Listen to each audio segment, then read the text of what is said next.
Silks శ్రీరస్తు శుభమస్తు sale ప్రతి 25,000 రూపాయల కొనుగోలుపై ఒక గోల్డ్ కాయిన్ ఉచితం.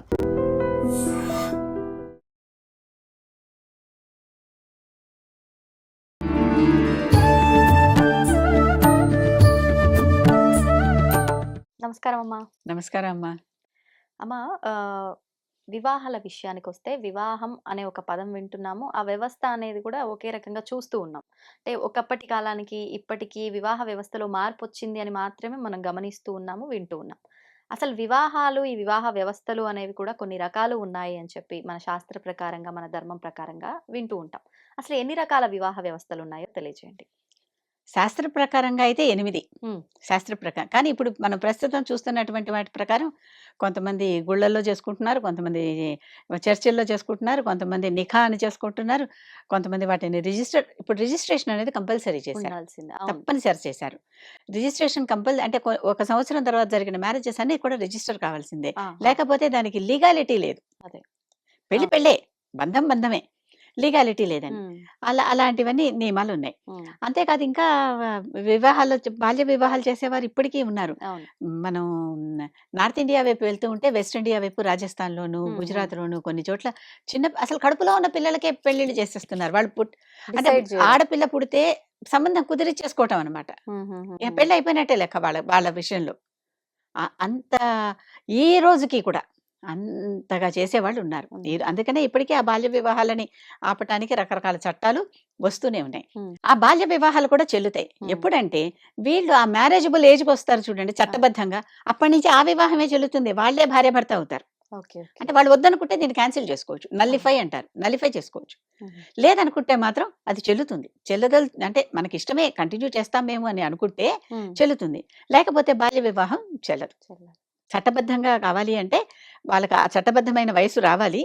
తర్వాత మామూలుగా ఈ రోజుల్లో లెక్క ప్రకారం అంగీకారం అయితే చెల్లుతుంది, లేదంటే చెల్లదు.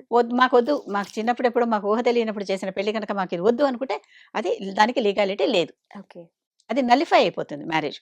అంటే ఆ మ్యారేజ్ జరగనట్టుగా లెక్క. కానీ దానికి కూడా చట్టాన్ని ఆశ్రయించి ఒక సర్టిఫికెట్ పొందాలి. ఎందుకంటే పెళ్ళైనట్టు రికార్డు ఉందిగా, కనుక ఆ పెళ్లి పనికిరాదని కూడా, చెల్లదని కూడా రికార్డు కావాలి.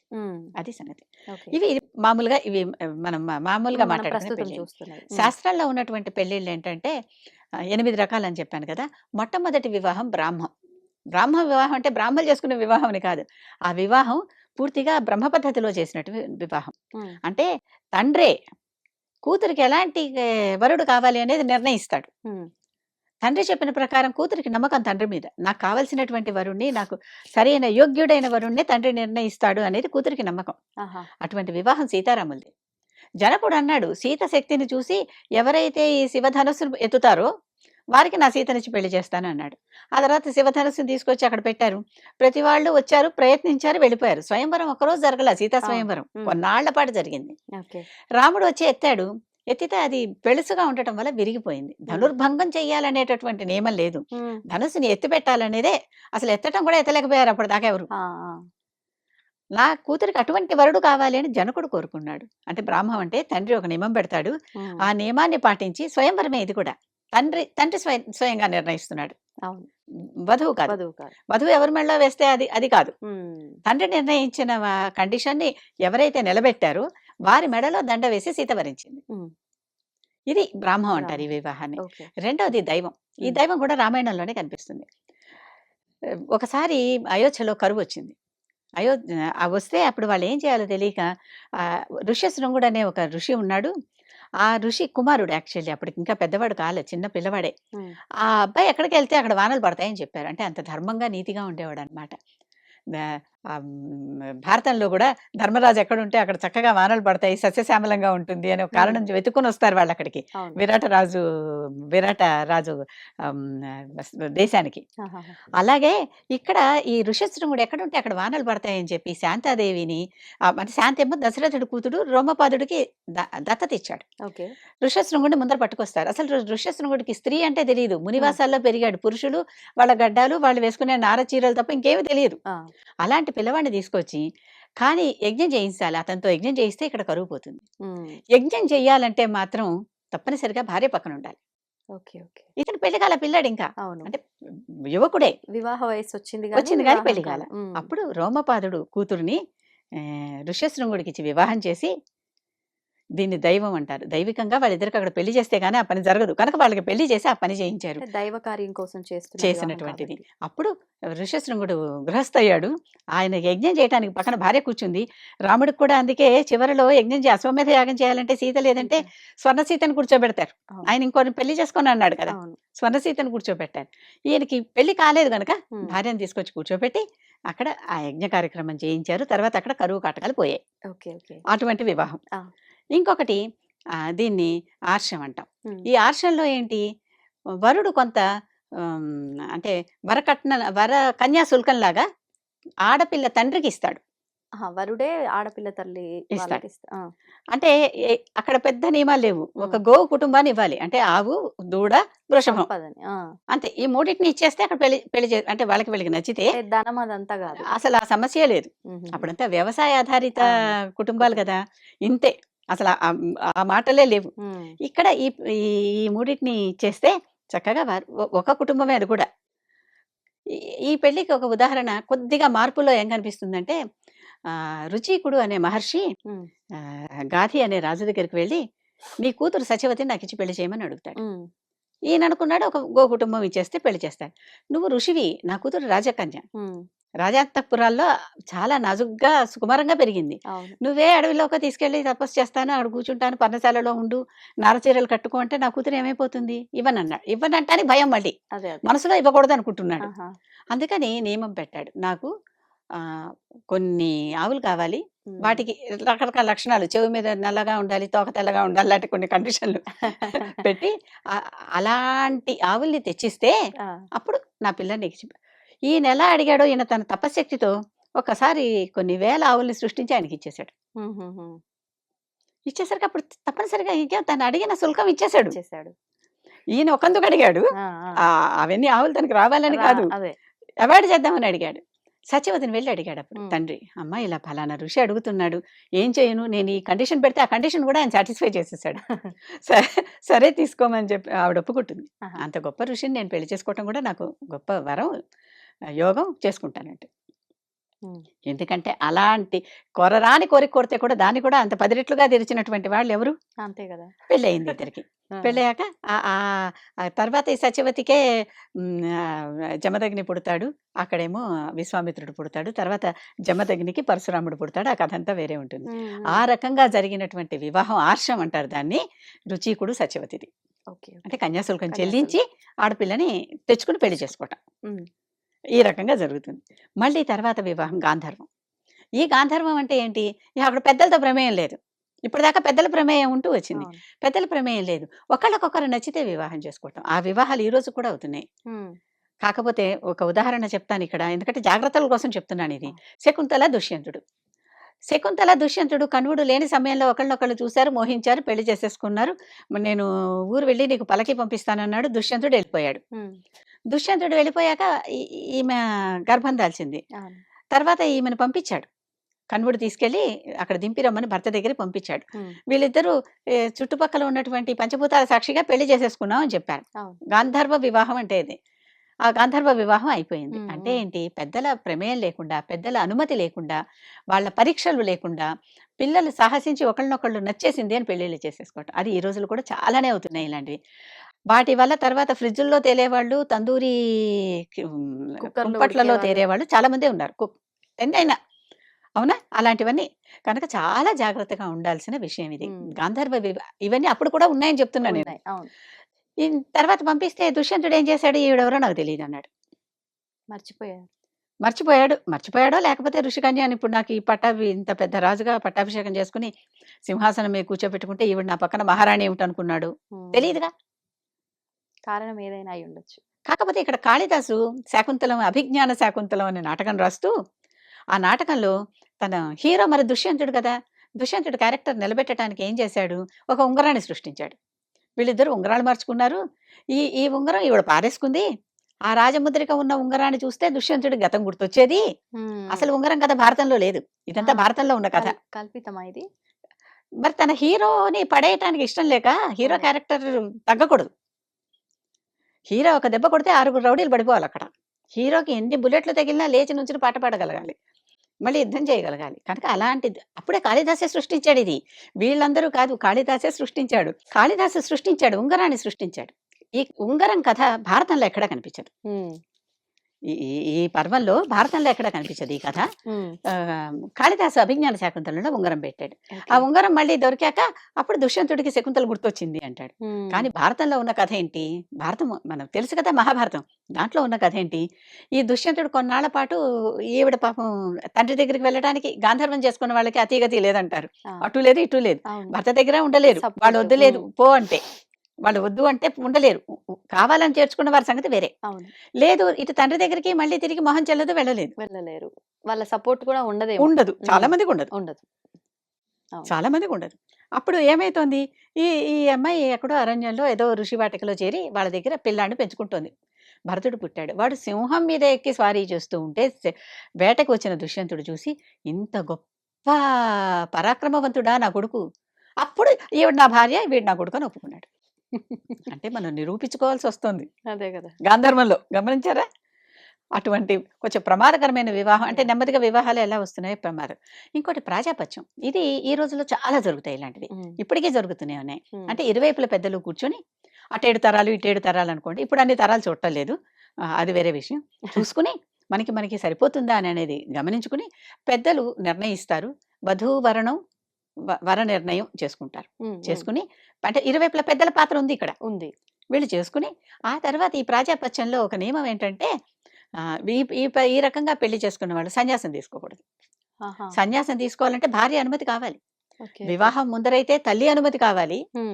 స్త్రీ ఎందుకు ముఖ్యమో చెప్తున్నాను ఇక్కడ మళ్ళీ మీకు. తండ్రి అనుమతి కాదు కావాల్సింది, సన్యాసానికి తల్లి అనుమతి కావాలి. వివాహానికి ముందర, వివాహం అయిన తర్వాత భార్య అనుమతి కావాలి. ఎందుకని? వారితో మరి ప్రమాణాలు చేసి కదమ్మా వచ్చారు. ఆ తల్లిని పూర్తిగా ఉద్ధరిస్తాడని కదా కొడుకు వచ్చాడు ఉద్ధరించడానికి. అలాగే ఈ స్త్రీని కూడా నిన్ను దాటిపోను, నీ మాట మీరను అని చెప్పి కదా ఈయన ప్రమాణం చేసి వచ్చాడు. నా అతిచరామి అని, నిన్ను దాటి అతిచరించను అని కదా చెప్పాడు. మరి ఆవిడని అడిగి ఆవిడ పర్మిషన్ తీసుకుని వెళ్ళాలి. భార్య చనిపోతే వేరే విషయం. కనుక వీరికి ఈ ఇటువంటి వివాహాలు ఎంత ముఖ్యమంటే వీరి మీదే 4 ఆశ్రమాలు ఆధారపడి ఉంటాయి. బ్రహ్మచర్యాశ్రమం, గృహస్థాశ్రమం, సన్యాసాశ్రమం, వానప్రస్థాశ్రమం, సన్యాసాశ్రమం. ఈ 4 వీరు పెడితేనే వారికి భోజనం. కనుక ఇవి తప్పనిసరిగా ఈ ఆశ్రమాలు ఉండాలి. ఈ 4 ఉండాలి. అంటే ఈ ప్రాజాపత్య వివాహాలు సాధారణంగా ఇప్పుడు జరుగుతున్నవన్నీ పెద్దలు ఇద్దరు కలిసి చాలా వరకు, అంటే పెద్దలు ఇష్టం లేకపోయినా వాళ్ళ చేత ఒప్పించి చేసుకునే కొన్ని ఉంటాయి అలాగా. కనుక ఈ రకమైనది ప్రాజాపత్యం. అంటే అందరూ కలిసి నిర్ణయించి, కొన్ని కుటుంబాలు కొంతమంది పెద్దలు కలిసి కూర్చొని నిర్ణయించి చేసే వివాహం. ఆ తర్వాత ఆసురం. ఆసురం అంటే ఏంటి? ఇక పూర్తిగా మన కన్యాశుల్కంలో గురజాడ గారు రాసిన కన్యాశుల్కంలో ఉంటుంది చూడు, వధువు తండ్రి నా కూతురికి ఇంతకు అమ్మేస్తా అంటాడు. అమ్మేయటమే. ఎవరెంత ఎక్కువ కన్యాశుల్కం ఇస్తే వారికి ఈ పిల్ల. అందుకే కదా కన్యాశుల్కం సమయంలో గురజాడ కథ రాసిన, నాటకం రాసిన సందర్భమే అది. చిన్న పిల్లలని ఎక్కువ డబ్బిస్తున్నారని ముసలి వాళ్ళకి ఇచ్చి పెళ్లి చేస్తే వారు తొందరగా మరణిస్తే వీరు బాల వితంతువులుగా తిరిగి ఆ భర్త ఆస్తితో పుట్టింటికి చేరుతున్నారు. అంటే ఆడపిల్లల్ని సంపాదన కోసంగానే భావించారు అప్పుడు. పైగా ఆ ముసలి వాళ్ళు వీళ్ళని ఎందుకు చేసుకుంటున్నారు? పోనీ పుడితే పుడతారు, వంశ వరసలు ఉంటారు. లేదు, సేవ చేయడానికి పడి ఉంటుందో చిన్నపిల్ల బలంగా. అవును. అంటే సేమ్ వయసు ఉన్న వాళ్ళని చేసుకుంటే వాళ్ళు ముసలాళ్ళే, వీళ్ళు ముసలాళ్ళే, వాళ్ళకి సేవ చేయరు అని. అయినా చిన్నపిల్లల లోపల ఆడపిల్లలకి అష్టావర్షాత్ భవేత్ కన్య అని 8 ఏళ్ళు వచ్చేసరికి పెళ్లి చేసేయాలని కదా ఆ రోజుల్లో నియమం. ముసలి కన్యలు ఉండటం అనేది లేనే లేదు, అవకాశమే లేదు. ఈ లోపల పెళ్లి చేసేయాలి, లేకపోతే వంశం పాడైపోతుందని అదొక భయం కూడా పెట్టారు. కనుక ఈ రకమైనటువంటి వివాహం, దీన్ని ఆసురం అన్నారు. మరి ఆసుర బుద్ధే కదా. ఆడపిల్లని అమ్మేసుకోవటం ఏంటి? డబ్బు కోసం. అవతల వరుడు సరిపోయేవాడా కాదా అని చూడకుండా. దాంట్లో పూర్ణమ్మ, ఆ నాటకంలో పూర్ణమ్మ తండ్రి అంటాడనమాట, ఏమని, ఈ అగ్నిహోత్రావధానులు అంటాడు, నా కొడుక్కి కట్నం ఇవ్వకుండా పిల్లని తెచ్చుకుంటాను, నా కూతురికి ఎంత కట్నం వస్తుందో, అత్తగారింటి నుంచి అది ఎంత ఆస్తి తెస్తుందో చూసి పిల్లనిస్తాను అంటాడు. అంటే 2 వైపులా తనకి లాభం కావాలని ఆశిస్తూ ఉంటాడు. అగ్నిహోత్రావధానులు అనే క్యారెక్టర్, బుచ్చమ్మ తండ్రి. ఈ రకంగా ఉంటాయి. ఆ తర్వాత వివాహం రాక్షసం. రాక్షస వివాహం అంటే కొంచెం భయం వేస్తుంది కదా. కాకపోతే నిజంగానే ఈ వివాహాలు భయపడేలాగా ఉండవు. రాక్షసం అంటే ఏంటి? బలవంతంగా ఎత్తుకుపోయి పెళ్లి చేసుకోవడం. బలవంతంగా ఎత్తుకుపోయి అవతల వాళ్ళ ఇష్టంతోనే, ఇద్దరు ఇష్టపడ్డారు, పెద్దవాళ్ళు వాళ్ళు ఒప్పుకోవట్లేదు. కృష్ణుడు రుక్మిణి ఎలా పెళ్లి చేసుకున్నారు? ఉమ్, రుక్మిణి సుభద్రను అర్జునుడు ఎలా పెళ్లి చేసుకున్నారు? ఉమ్, అవి రాక్షస వివాహాలు. ఓహో, అంటే ఏంటి, వీళ్ళిద్దరు పిల్లలిద్దరూ నిర్ణయించుకున్నారు, వధువరులు ఓకే, ఒకరికొకరు కావాలని నిర్ణయించుకున్నారు. నిర్ణయించుకుంటే పెద్దలకి ఎందుకో ఇబ్బంది వచ్చి వద్దనుకున్నారు, వాళ్ళు ఆ. ఇంకోళ్ళకి ఇద్దాం అనుకున్నారు. ఓకే, ఓకే, రుక్మి అయితే శిశుపాలుడికి ఇద్దాం అనుకున్నాడు కదా రుక్మిణిని. అప్పుడు ఈవిడ ఒక మొట్టమొదటి ప్రేమలేఖ రాసింది కృష్ణుడికి. రుక్మిణి రాసి వచ్చి నన్ను తీసుకెళ్ళు అని చెప్పింది.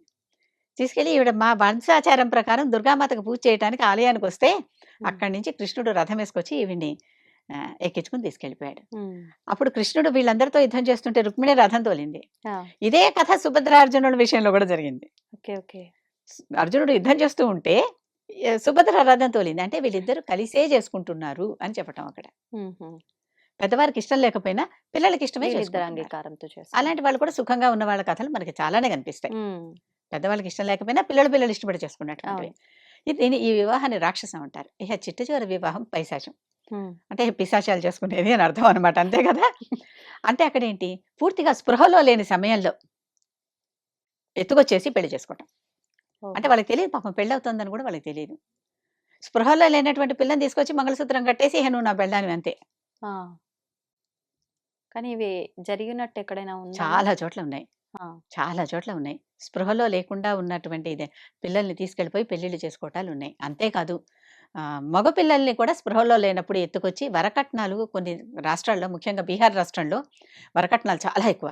అంతంత కట్నం ఇచ్చుకోలేని ఆడపిల్లల తల్లిదండ్రులు కొంతమంది కలిసి ఒక గుంపుగా చేరి చక్కగా మంచిగా సంపాదించి బాగున్నాడని వీళ్ళు నిర్ణయించుకున్న వారు ఎత్తుకొచ్చేస్తారు. ఆ, కిడ్నాప్ అంటే గ్రూమ్ న్యాప్ ఎత్తుకొచ్చేస్తారు. ఎత్తుకొచ్చేసి వాళ్ళకి ఇచ్చి, వాళ్ళకేముంది అక్కడ మంగళసూత్రాలు కట్టే ఆచారం కూడా లేదు, మాంగ్ భర్ణ అంతే కదా. అవునవును. వాళ్ళు మత్తులో ఉన్నప్పుడే వాళ్ళ చేత్తో ఇలా ఆ సింధూరం పెట్టించేసి ఉమ్, పెళ్ళైపోయింది అంటారు. చక్కగా ఫోటోలు అవన్నీ తీస్తారు, పబ్లిక్ చేస్తారు, ఓ, సచ్చినట్టు లాక్ అయిపోవాల్సింది. లాక్ అయిపోతాయి. అలాంటి పెళ్ళిళ్ళు పేపర్లలో వస్తాయమ్మా, చదవచ్చు వీటన్నిటిని.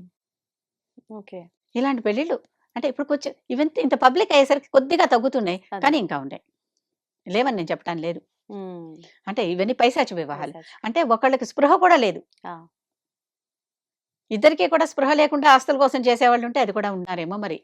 అదే. స్పృహ లేని విషయంలో అంగీకారం కాదు, అసలు తెలివి కూడా లేదు. తెలియని కూడా లేదు. ఉమ్, జరిగేటటువంటి విశాచాలు పిశాచ వివాహాలు, పైశాచిక పైశాచం. వివాహం. ఇవి 8 రకాలు. ఇప్పుడు ఒక్కొక్క వివాహం ఆచరించే తంతు ఒక్కొక్క రకంగా ఉంటుందమ్మా? తంతు వేరుంటుంది. ఇంటి సంప్రదాయాన్ని బట్టి మారుతుంది. ఓకే. అంటే శాస్త్రంలో ఈ విధానంని ఈ తంతు ప్రకారమే అనేది ఏమీ లేదు. లేదు, ఓకే. ఎందుకంటే రాముడు పాణిగ్రహణం చేశాడు సీతకి, ఉమ్, అవునా. ఉమ్, అదే పాణిగ్రహణం కృష్ణుడు కూడా రుక్మిణికి చెయ్యి అందించి రథం మీదకి ఎక్కించుకున్నాడు. ఉమ్, ఉమ్, లలితా సహస్రనామంలో కామేశబద్ధ మాంగళ్య సూత్ర శోభిత కంధర అనుంది. అంటే కామేశ్వరుడు కట్టినటువంటి మాంగళ్యంతో ఆవిడ కంఠం చూడు ఎంత శోభిస్తోందో అంటారు. ఆ, అంటే అక్కడ సూత్రం మాంగళ్య ఉంది. ధారణ. ఉమ్, కనుక ఒక చోటేమో మాంగ్ భర్ణ అంటారు, ఆ మార్గాల్లో కుంకుమ. కుంకుమ పెట్టేస్తే వాళ్ళకి పెళ్ళైపోయినట్టు. అవును. ఒక చోట మంగళసూత్రాలు కడితే పెళ్ళైపోయినట్టు. కొన్ని చోట్ల నల్ల కొన్ని పూసలు. మతాల వివాహాల్లో ఆడపడుచు వచ్చేసి నల్ల పూసలు వేసి, అంటే ఆ. వీళ్ళు మాత్రం ఒప్పుకోవాలి, అదే. కుబుల్ హై అనాలి, మేము ఒప్పుకున్నాం అని చెప్పాలి. ఉమ్, అయ్యాక పెళ్ళైపోతుంది. Okay, okay. వాళ్ళకు కూడా కట్నాలు ఉంటాయి. మెహర్ అని ఆడపిల్ల కట్నం ఇస్తారు, ఉమ్, ఆడపిల్లకి ఎదురిస్తారు అవును. పురుషుడు, అది ఓకే, కూడా ఓకే. ఉంటుంది. అది స్త్రీధనం కింద లెక్క. ఆ ఉమ్, స్త్రీధనం పూర్తిగా స్త్రీదే, ఆ స్త్రీ తన ఇష్టం వచ్చినట్టు వాడుకోవచ్చు. ఓకే. అందుకనే కొన్ని చోట్ల ఆడపిల్లలని ఎక్కువ మెహర్కి వృద్ధులకి అమ్మేసి అలాంటి కేసులు ఉన్నాయి, కోర్టుల్లో నడుస్తున్నాయి, సమాజంలోనూ నడుస్తున్నాయి, ఉమ్, మన హైదరాబాద్లో కూడా నడుస్తున్నాయి. ఇచ్చేసి ఆడపిల్లల్ని ఆ విధంగా ఎక్కువ కట్నానికి ఇచ్చేసి ఆ ఆడపిల్ల స్త్రీధనాన్ని తల్లిదండ్రులు తీసేసుకోవటం. ఆ, చిన్నపిల్లలు కదా, వాళ్ళకి తెలియదు. అవును, లేకపోతే ఏదో ఎమోషనల్ బ్లాక్మెయిల్ చేస్తారు, అవును, నువ్వు ఇలా చేసుకుంటే మిగిలిన కుటుంబం అంతా బాగుంటుంది వగైరా. అంతే. అసలు ఆడపిల్లలు లేదు అంటే నువ్వు ఆ. చేసుకోకపోతే మేము ఆ, చచ్చిపోతాం. ఎన్ని రకాల ఏదో బ్లాక్మెయిల్స్ రకంగా అయినా చేయొచ్చు, బ్లాక్మెయిల్. ఉమ్, అలాంటివి. అవును. ఇవన్నీ పైశాచమే, ఉమ్, చూస్తున్నాం కదా. పైశాచం ఆసురం, కట్నాలు కమ్మేసుకోవటం ఏంటి ఆడపిల్లల్ని, అంతే కదా. ఆసురం. దానికి మత భేదాలు లేవు, కుల ఉమ్, భేదాలు లేవు, డబ్బే అవును. అంతే. ఏమన్నా అంటే శివరూపాయ రూపాయ, ఉమ్, విష్ణు రూపాయ రూపాయ అనుకుంటూ దండం పెట్టుకుని డబ్బులు తీసుకుని పోతారు, రూపాయలు. అక్కడ రూపాన్ని కాదు రూపాయిని చూస్తున్నారనా? ఓ, ఓకే, ఓకే. హిందీలో ఓ పాట ఉంది, సినిమా పాట, ఉమ్, నా బీబీ నా బచ్చా, నా బాప్ బడా నా భయ్యా మయ్యా, the whole thing is that రే భయ్యా సబ్సే బడా రూపయ్య. ఆ సినిమా పేరు కూడా సబ్సే బడా రూపయ్య. ఆ! అది ఓకే. ఓకే. ధనమూలం ఇదం జగత్ అని ఎందుకంటున్నామో అదే. అదే. అర్థమైందా? ఏ అవును. భాషలో అన్నా ఇప్పుడు అందరికి ఒకేలాగా ఉంటుందంటే ఎవరికైనా చివరికి రూపాయికే దిగుతున్నారు అందరూ. అంతే. సో, ఇవి. హ్మ్. ఇహ పరిహారాలుంటాయి. పరిహారాలంటే ఏంటి? మనకి భారతంలో ఒకటి బాగా కనిపిస్తుంది. హ్మ్. గాంధారికి వైధవ్య దోషం ఉన్నదని హ్మ్. మొట్టమొదట ఒక పొట్టేలుని తెచ్చి పెళ్లి చేస్తారు గాంధారికి. పొట్టేల్ని. హ్మ్. ఆ! తెచ్చి తర్వాత దాన్ని వధించేస్తారు. చంపేస్తారు. ఆహా! అప్పుడు ఆ వైధవ్య దోషం పోయింది. మొదటి భర్త పోయాడు. అంటే అక్కడ మానవుడే పెళ్లి చేసుకోవాలా అవసరం ఏమీ లేదు. లేదు. ఆ! అయ్యో! చెట్టుకి కూడా పెళ్లి చేస్తారుగా. రంభా ఆ! వివాహం అంటారు. అరటి చెట్టుకి పెళ్లి చేస్తారు. అంటే ఓహో! అక్కడ అరటి చెట్టుని తీసుకొచ్చి పెడతారు. అంటే నిలువు అరటి చెట్టే. తీసుకురావటం కాదు. చెట్టు దగ్గరికే వెళ్లి హుహు. ఆహ్, ఆహ్, పెళ్లి చేసేసి ఆ తర్వాత ఆ చెట్టుని నరికేస్తారు. ఆ హుహుహుహు. దోషం ఏదో అప్పుడు పోయింది. ఓకే. ఓకే. జంతువు గాని, అంటే చెట్టు అది గాని మగవారికైనా, ఆడవారికైనా ఎవరికైనా రంభా అంటే వివాహం. ఎలాంటి దోషం ఉంటే ఈ అంటే చెట్టు పునర్వివాహ దోషం. అంటే ఈ రెండో భార్యతో, పెళ్లి ఈ భర్తతో పూర్తిగా వీళ్ళుండరు. వాళ్ళు చనిపోతారు అనుకున్నప్పుడు మొదట్లోనే వాళ్ళ పాత్ర ఒకటి పరిహరించేయటం అనమాట. రెండో వివాహానికి అన్ని దోషాలుండవు. అసలు రెండో వివాహానికి ముహూర్తం చూడక్కర్లా, మూడమి చూడక్కర్లా, ఇలాంటివేం చూడక్కర్లా గూడా. జాతకాలు చూడక్కర్లా. ఆహా! అంటే ఏ విధంగా అయినా సరే ఫస్ట్ వివాహం బ్రేక్ అయితే రెండో వివాహానికి ఎవరికైనా చూడాల్సిన అవసరం లేదంటున్నారా? అవసరం లేదు. ఓకే. ఓకే. అయినా చూడాలి అని చూసేవాళ్ళు ఉన్నారు. అది వేరే విషయం. హ్మ్. అది ఎవరిష్టం వాళ్ళది. ఓకే. సాధారణంగా చూడకపోయినా కూడా వీటికేం పర్వాలేదు. ఎందుకు చూడొద్దమ్మా? అంటే ఫస్ట్ జంట వేరు, ఈ జరిగిందేదో జంట వేరు. మొదటిసారి జరిగినట్టు అసలు అంటే దోషమంతా అక్కడే పోయింది రెండో అనా? పెళ్లిని పెళ్లి అంటారు గానీ, వివాహం అని కూడా అనటానికి వీల్లేదంటారు. పెళ్ళికి, వివాహానికి తేడా ఈ ఏంటమ్మా? తెలుగు పదం, అది సంస్కృత పదం అంతే తేడా. మరి? అంటే సంస్కృతంలో ఉంటే ఏదో కాస్త దానికి ఒక ఎఫెక్ట్ ఉంది. దీనికి అంటే ఎఫెక్ట్ ఈ విలువ లేదా ఈ పెళ్ళికనా? అని అంతే. ఓహ్! కానీ లీగల్‌గా చట్టబద్ధత ఉంది. ఆ! చట్టబద్ధత ఉంది. ఓకే. ఓకే. ఆ పెళ్లిని తక్కువ చేయడానికి వీల్లేదు. ఆ పెళ్లికి ఎంత విలువుందో ఆహ్, ఆహ్, ఆ మరణం తర్వాత కానీ, విడాకుల తర్వాత కానీ రెండో పెళ్లి చేసుకుంటే పూర్తిగా చట్టబద్ధత ఉంది. హుహుహు. ఆఫ్‌కోర్స్ ఈ రోజుల్లో అయితే రిజిస్టర్ కూడా చేసుకోవాలి. ఓకే. అది అది ఆ కండిషన్ ఉంది. అలా పరిహారాలు చేసుకునేటటువంటి దాంట్లో ఇప్పుడు ఎలా అయితే అరటి చెట్టు, పొట్టేలు. పొట్టేలు అని చెప్పానో, అలాగే ఆహ్, మనుషులందరూ గూడా ఒక 4 పంచభూతాలు అంటాం గదా! అవును. దాంట్లో 4టికి చెందుతారు. అంతరిక్షాన్ని వదిలిపెట్టేసి హ్మ్. పృథ్వీ, నీరు, వాయు, గాలి అండ్ అగ్ని. నిప్పు. అంటే వాళ్ళ తత్వాలు. హ్మ్. వాళ్ళు చూడు ముందరే నిప్పు తత్వం గలవాళ్ళు, నీటి తత్వం అలా అని అవును. అవును. చెప్పుకుంటాం గదా! వాయుతత్వం అంటవి ఆ తత్వాలు. మన జాతకంలో అది ప్రతిఫలిస్తూ ఉంటాయి. హ్మ్. అలాంటి వాటికి ఆ భూతానికి ఏదన్నా దోషం ఉంటే, హ్మ్. ఇప్పుడు దోషం ఎప్పుడొస్తుంది? వారికే ఉండొచ్చు ఒకటి. ఓకే. లేదా రెండిటిని మ్యాచ్ చేసేటప్పుడు దోషం రావచ్చు. ఆహా! అంటే స్వతహాగా బానే ఉండొచ్చు. ఇద్దరిని మ్యాచ్ కలిపే చేసినప్పుడు ఈ దగ్గరొచ్చేసరికి జత కుదరదు. ఓకే. కానీ మనం బలవంతంగా కుదిరిస్తున్నాం. హ్మ్. హ్మ్. అది ప్రేమించో, మరొక కారణానికో, పెద్దలు కుదిరిచ్చో, వీళ్ళే చేసుకునో మొత్తానికి కలుపుతున్నాం. కలుపుతున్నారు. అలాంటప్పుడు దానికి సంబంధించిన పరిహారం. ఆ హ్మ్. భూత శుద్ధి చేసుకుంటే అప్పుడు ఆ పెళ్లి చేసుకోవచ్చు. ఆ పరిహారం అంటాం దీన్ని. ఓకే. కొన్ని పెళ్ళిళ్ళలో ఏమంటారు? ఉప్పు దానం చేసేసేయండి. ఆ హుహుహు. దానం చేస్తే ఆ దోషం పోతుంది. మీరు మళ్ళీ పెళ్లి చేసుకోవచ్చు. లేతే ఆ! ఇంకోటి దానం చేయండి. ఆ దోషం పోతుంది. పెళ్లి చేసేసుకోవచ్చు. హ్మ్. కొన్ని కొన్ని పెళ్ళిళ్ళలో పేరు మారుస్తారు. అవును. చాలా వరకు పేరు ఆ! మారుస్తారు. అంటే అది తేలిక పద్ధతి. హ్మ్. అసలు పేరు ఒకటుంటుంది. హ్మ్. హ్మ్. పెళ్లిలో పేరు మార్చేస్తే ఆ పాత పేరుతో పేరు మ్యాచ్ అవ్వటం లేదు. మరి జాతకాలు లేని వాళ్ళకి పేర్లే గదా! హ్మ్. నామ నక్షత్రాలను బట్టే గదా జేస్తారు. ఓహో! జన్మ నక్షత్రం లేనప్పుడు నామ నక్షత్రంతో చేస్తారు. కనుక ఈ నక్షత్రానికి సరిపోయేటటువంటి ఇంకొక నామాన్ని వెతికి ఆ నామాన్ని పెట్టేస్తారు. హ్మ్. హ్మ్. అప్పుడు ఈ 2 నామ నక్షత్రాలు మ్యాచ్ అవుతాయి. ఓకే. దానికైతే ఒక చిన్న తంతు ఉంటుంది. పేరు మార్చే తంతు ఒకటుంటుంది. ఆ తంతు చేసేసి తంతు అంటే చిన్న కార్యక్రమం ఆహా! చేసేసి అంటే మళ్ళీ బారసాలలాగా చేసేసి పెట్టేసుకుంటారు. ఓకే. ఓకే. అంటే ఇవన్నీ పరిహారాలు. హ్మ్. పరిహారం అంటే ఏంటి? మాకు వాళ్ళే కావాలి మరి. హ్మ్. ఫలానా హ్మ్. ఎక్స్‌కి ఫలానా వయ్యే కావాలి. అంతే. అలాంటప్పుడు ఆ దోషం మ్యాచింగ్ దోషాలుంటే హ్మ్. ఇలాంటి పరిహారాలు చేసుకోవటం.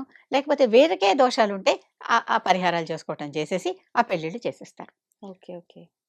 ఇవి రకరకాల పెళ్ళిళ్ళ గురించి ఆహ్, కానీ ఇప్పుడు ఇట్లా పరిహారాలు చేసి, ఇలా మ్యాచ్ అవ్వకున్నా అయ్యేటట్టుగా చేసిన వివాహాలు ఎంతవరకు సఖ్యంగా ఉంటాయమ్మా? అది ఎప్పుడూ కూడా సఖ్యంగా ఉండాలని దంపతులు అనుకోవాలమ్మా. హ్మ్. వాళ్ళు అనుకున్నంత కాలం ఎప్పుడు ఏది సఖ్యంగా ఉండదు. హ్మ్. నేను అదే చెప్పా కదా! ఎన్ని తేడాలున్నప్పటికీ, ఎంత వేరే వేరే కల్చర్స్ నుంచి వచ్చి చేరినప్పటికీ, వాళ్ళిద్దరూ ఒకళ్ళతో ఒకళ్ళు కలిసుందాం అని అనుకోనంత వరకు ఎవరు ఏం చేసినా ఏమీ గాదు. ఓకే. మేము కలిసుందాం అని అనుకుంటే ఎప్పటికైనా కలిసే ఉంటారు. హ్మ్. అటువంటి జంట అరుంధతి, వశిష్ఠులది. అదే. మరి అరుంధతి ఎక్కడ పుట్టింది? వశిష్ఠుడెవరు? హ్మ్. వీరిద్దరికి పెళ్ళైతే వీరిద్దరికి ఇంత సఖ్యత, ఇంత ఇంత కలిసి ఉండేటటువంటి అన్యోన్యత ఎక్కడిది? హ్మ్. వారి మనసుల్లోంచొచ్చింది. అవును. ఎటువంటి అరుంధతి? హ్మ్. వ్యాసుడికి ముత్తవ్వ. ఆహా! అంతే కదా! విష్ణు సహస్రనామంలో మనకేం రాసింది? వ్యాసం వశిష్ఠ నప్తారం శక్తే పౌత్రమ కల్మషం పరాశరాత్మజం వందే సుఖతాతం తపోనిధిం. చదువుకుంటారు కదా ఇదంతా. వ్యాసుడెవరు? వశిష్ఠుడికి ముని మనవడు, ఆహా! శక్తికి మనవడు, పరాశరుడికి కొడుకు. కొడుకు. ఈయన కొడుకు మళ్ళీ శుకుడికి తండ్రి. అంటే 4, 5 తరాలు తరాలు మారినట్టు. చెప్పాడక్కడ. ఓకే. ఓకే. వశిష్ఠుడు, శక్తి, పరాశరుడు, వ్యాసుడు, శక్తి, ఆ హుహు. శుకుడు. ఐదుగురి గురించి చెప్పాడు హ్మ్. విష్ణు సహస్రనామంలో. సహస్రనామం. వ్యాసుడు పరంపర చెప్పాడు. ఓకే. ఓకే. మరి అరుంధతి ఎంత గొప్పది, వశిష్ఠుడు ఎంత గొప్పవాడు. అవును. వాళ్ళిద్దరూ ఈవిడ ఎక్కడ పుట్టినా ఎక్కడ పెరిగినా హ్మ్. తెలుసు కదా. ఆ వశిష్ఠుడు ఎక్కడ పుట్టాడు ఎక్కడ పెరిగాడో తెలుసు కదా. కుండలో పుట్టాడు, హ్మ్. బ్రాహ్మణుడిగా పెరిగాడు, బ్రహ్మర్షి అయ్యాడు. అవునా? ఈవిడ ఈ రోజుల్లో అందరూ అంటరాని కులం అనుకునే చోట పుట్టింది, బ్రాహ్మణిగా ఎదిగింది. అవును. అవునా? అవును. ఎదగటం అనేది మన చేతుల్లోనే ఉంది, హ్మ్. పుట్టడం మన చేతుల్లో లేదు. అంతే. పుట్టుక, చావు 2 మన మన చేతుల్లో చేతి అవి లేవు. రెండు, ఆ మధ్యలో రెండు అంతా తాళం చెవులు మన దగ్గర లేవమ్మా. హుహు. ఆ రెండు తాళం చెవులు పైవాడు పెట్టేసుకున్నాడు. అంతే. డిక్లరేషన్ కొంచెం అటు ఇటు అవ్వచ్చేమో గానీ అసలు అసలు కన్ఫర్మ్. ప్రాణం రావటం, ప్రాణం పోవటం అనేది మన చేతుల్లో లేవు. హ్మ్. మరి అలాంటి చోట పుట్టి కూడా ఆవిడ ఎంత గొప్ప. వ్యాసుడికి ముత్తవ్వ. అవును. జేజమ్మంటారో, ముత్తవ్వ అంటారో ఏమో. అదే. ఆ! నప్త్రి అంటారు సంస్కృతంలో. హుహుహు. అంటే మ మ ముని మనవరాలు. ఈయనేమో నప్తారం అంటారు. అంటే ముని మనవడు. ఓహో! హ్మ్. మొత్తానికి సంస్కృతం గూడా నేర్పించేస్తున్నారనమాట మాకు వరుసలు. కనుక పెళ్ళిళ్ళంటే ఎలా అవుతాయో చూడండి. అవును. అవును. ఎంత ఇప్పుడు పెళ్ళిళ్ళు విచ్ఛిన్నమవుతున్నాయంటే దోషాలు పెళ్ళికొడుకు, పెళ్ళికూతురులోనిదే ముఖ్యంగా. అంటే హ్మ్. పక్క వాళ్ళు కూడా ఉంటాయి. పక్క వాళ్ళు ఎన్ని చేసినా మనం రెచ్చిపోతే కదా జరిగేది. అంతే. అంతే. రెచ్చగొట్టే వాళ్ళు రెచ్చగొడుతూనే ఉంటారు. అంతే. అంతే కదా! రెచ్చగొట్టే వాళ్ళు రెచ్చగొట్టినప్పుడు రెచ్చగొడుతూనే రెచ్చిపోకుండా ఉంటారు. ఉండడమే మనం ఆ! చేయాల్సింది. మనం ఓ అంటే చోట ఫస్ట్ మనకొక క్లారిటీ ఉండాలి. క్లారిటీ ఉండాలి. మనకొక ధర్మం మీద ఒక ఆహ్, అవగాహన, అవగాహన ఉండాలి. ఆచరణ. అమ్మ, కడప జిల్లాలో ఉన్న గండి వీరాంజనేయ స్వామి క్షేత్రం చాలా మహిమాన్వితమైంది అని చెప్పి, ఆ హనుమంతుల వారి విగ్రహం కూడా శ్రీరాముడు చెక్కిన విగ్రహము అని చెప్పి కొన్ని విధానాలు వింటూ ఉంటాం. ఆ! ఒక్కసారి ఆ ఆలయ చరిత్ర గురించి వివరించండి. గండి అంటే అక్కడ పాపాగ్ని అనే రివర్ పెన్నా నది ట్రిబ్యూటరీ ప్రవహిస్తూ ఉంటుంది. హ్మ్. కొండల మధ్యలోంచి దూసుకొనొచ్చి కొండని కట్ చేసినట్టుగా వెళ్ళిపోతూ ఉంటుంది నది. ఓహోహో! అంటే 2 కొండల 2 కొండల మధ్యలో. మధ్యలో నుంచి నది వెళ్ళి కొండని ఇలా విడగొట్టినట్టుగా హుహుహు. అలా వెళ్ళిపోతున్న నది. పాపాగ్ని అంటే పాపములని దహింపచేసే నది అని అర్థం. ఓహ్! అంటే ఆ నదిలో స్నానం చేస్తే పాపాలు పోతాయని దాని పేరు. అంటే అవకాశం ఉందా అమ్మ నదిలో శుభ్రంగా స్నానమాచరించే? చేయొచ్చు. హుహు. చక్కగా అవకాశం ఉంది. అక్కడ మన స్టేట్ టూరిజం డిపార్ట్‌మెంట్ వాళ్ళ గెస్ట్ హౌస్ కూడా ఉంది. దాంట్లో ఉండొచ్చు. హుహు. అక్కడ స్నానాలు చేయొచ్చు. ఈ దేవుడిని దర్శనం చేసుకోవచ్చు. ఓకే. ఓకే. ఒకప్పుడు కాదు కానీ ఈ మధ్యన కొన్నేళ్ల నుంచి తిరుమల తిరుపతి దేవస్థానం వాళ్ళు ఈ ఆలయాన్ని కూడా అడాప్ట్ చేసుకున్నారు. ఆహా! చేసుకొని వాళ్ళు సర్వీసెస్ అన్ని వాళ్ళు అందిస్తున్నారు. లోపల పూజాదికాల కార్యక్రమాలవన్నీ.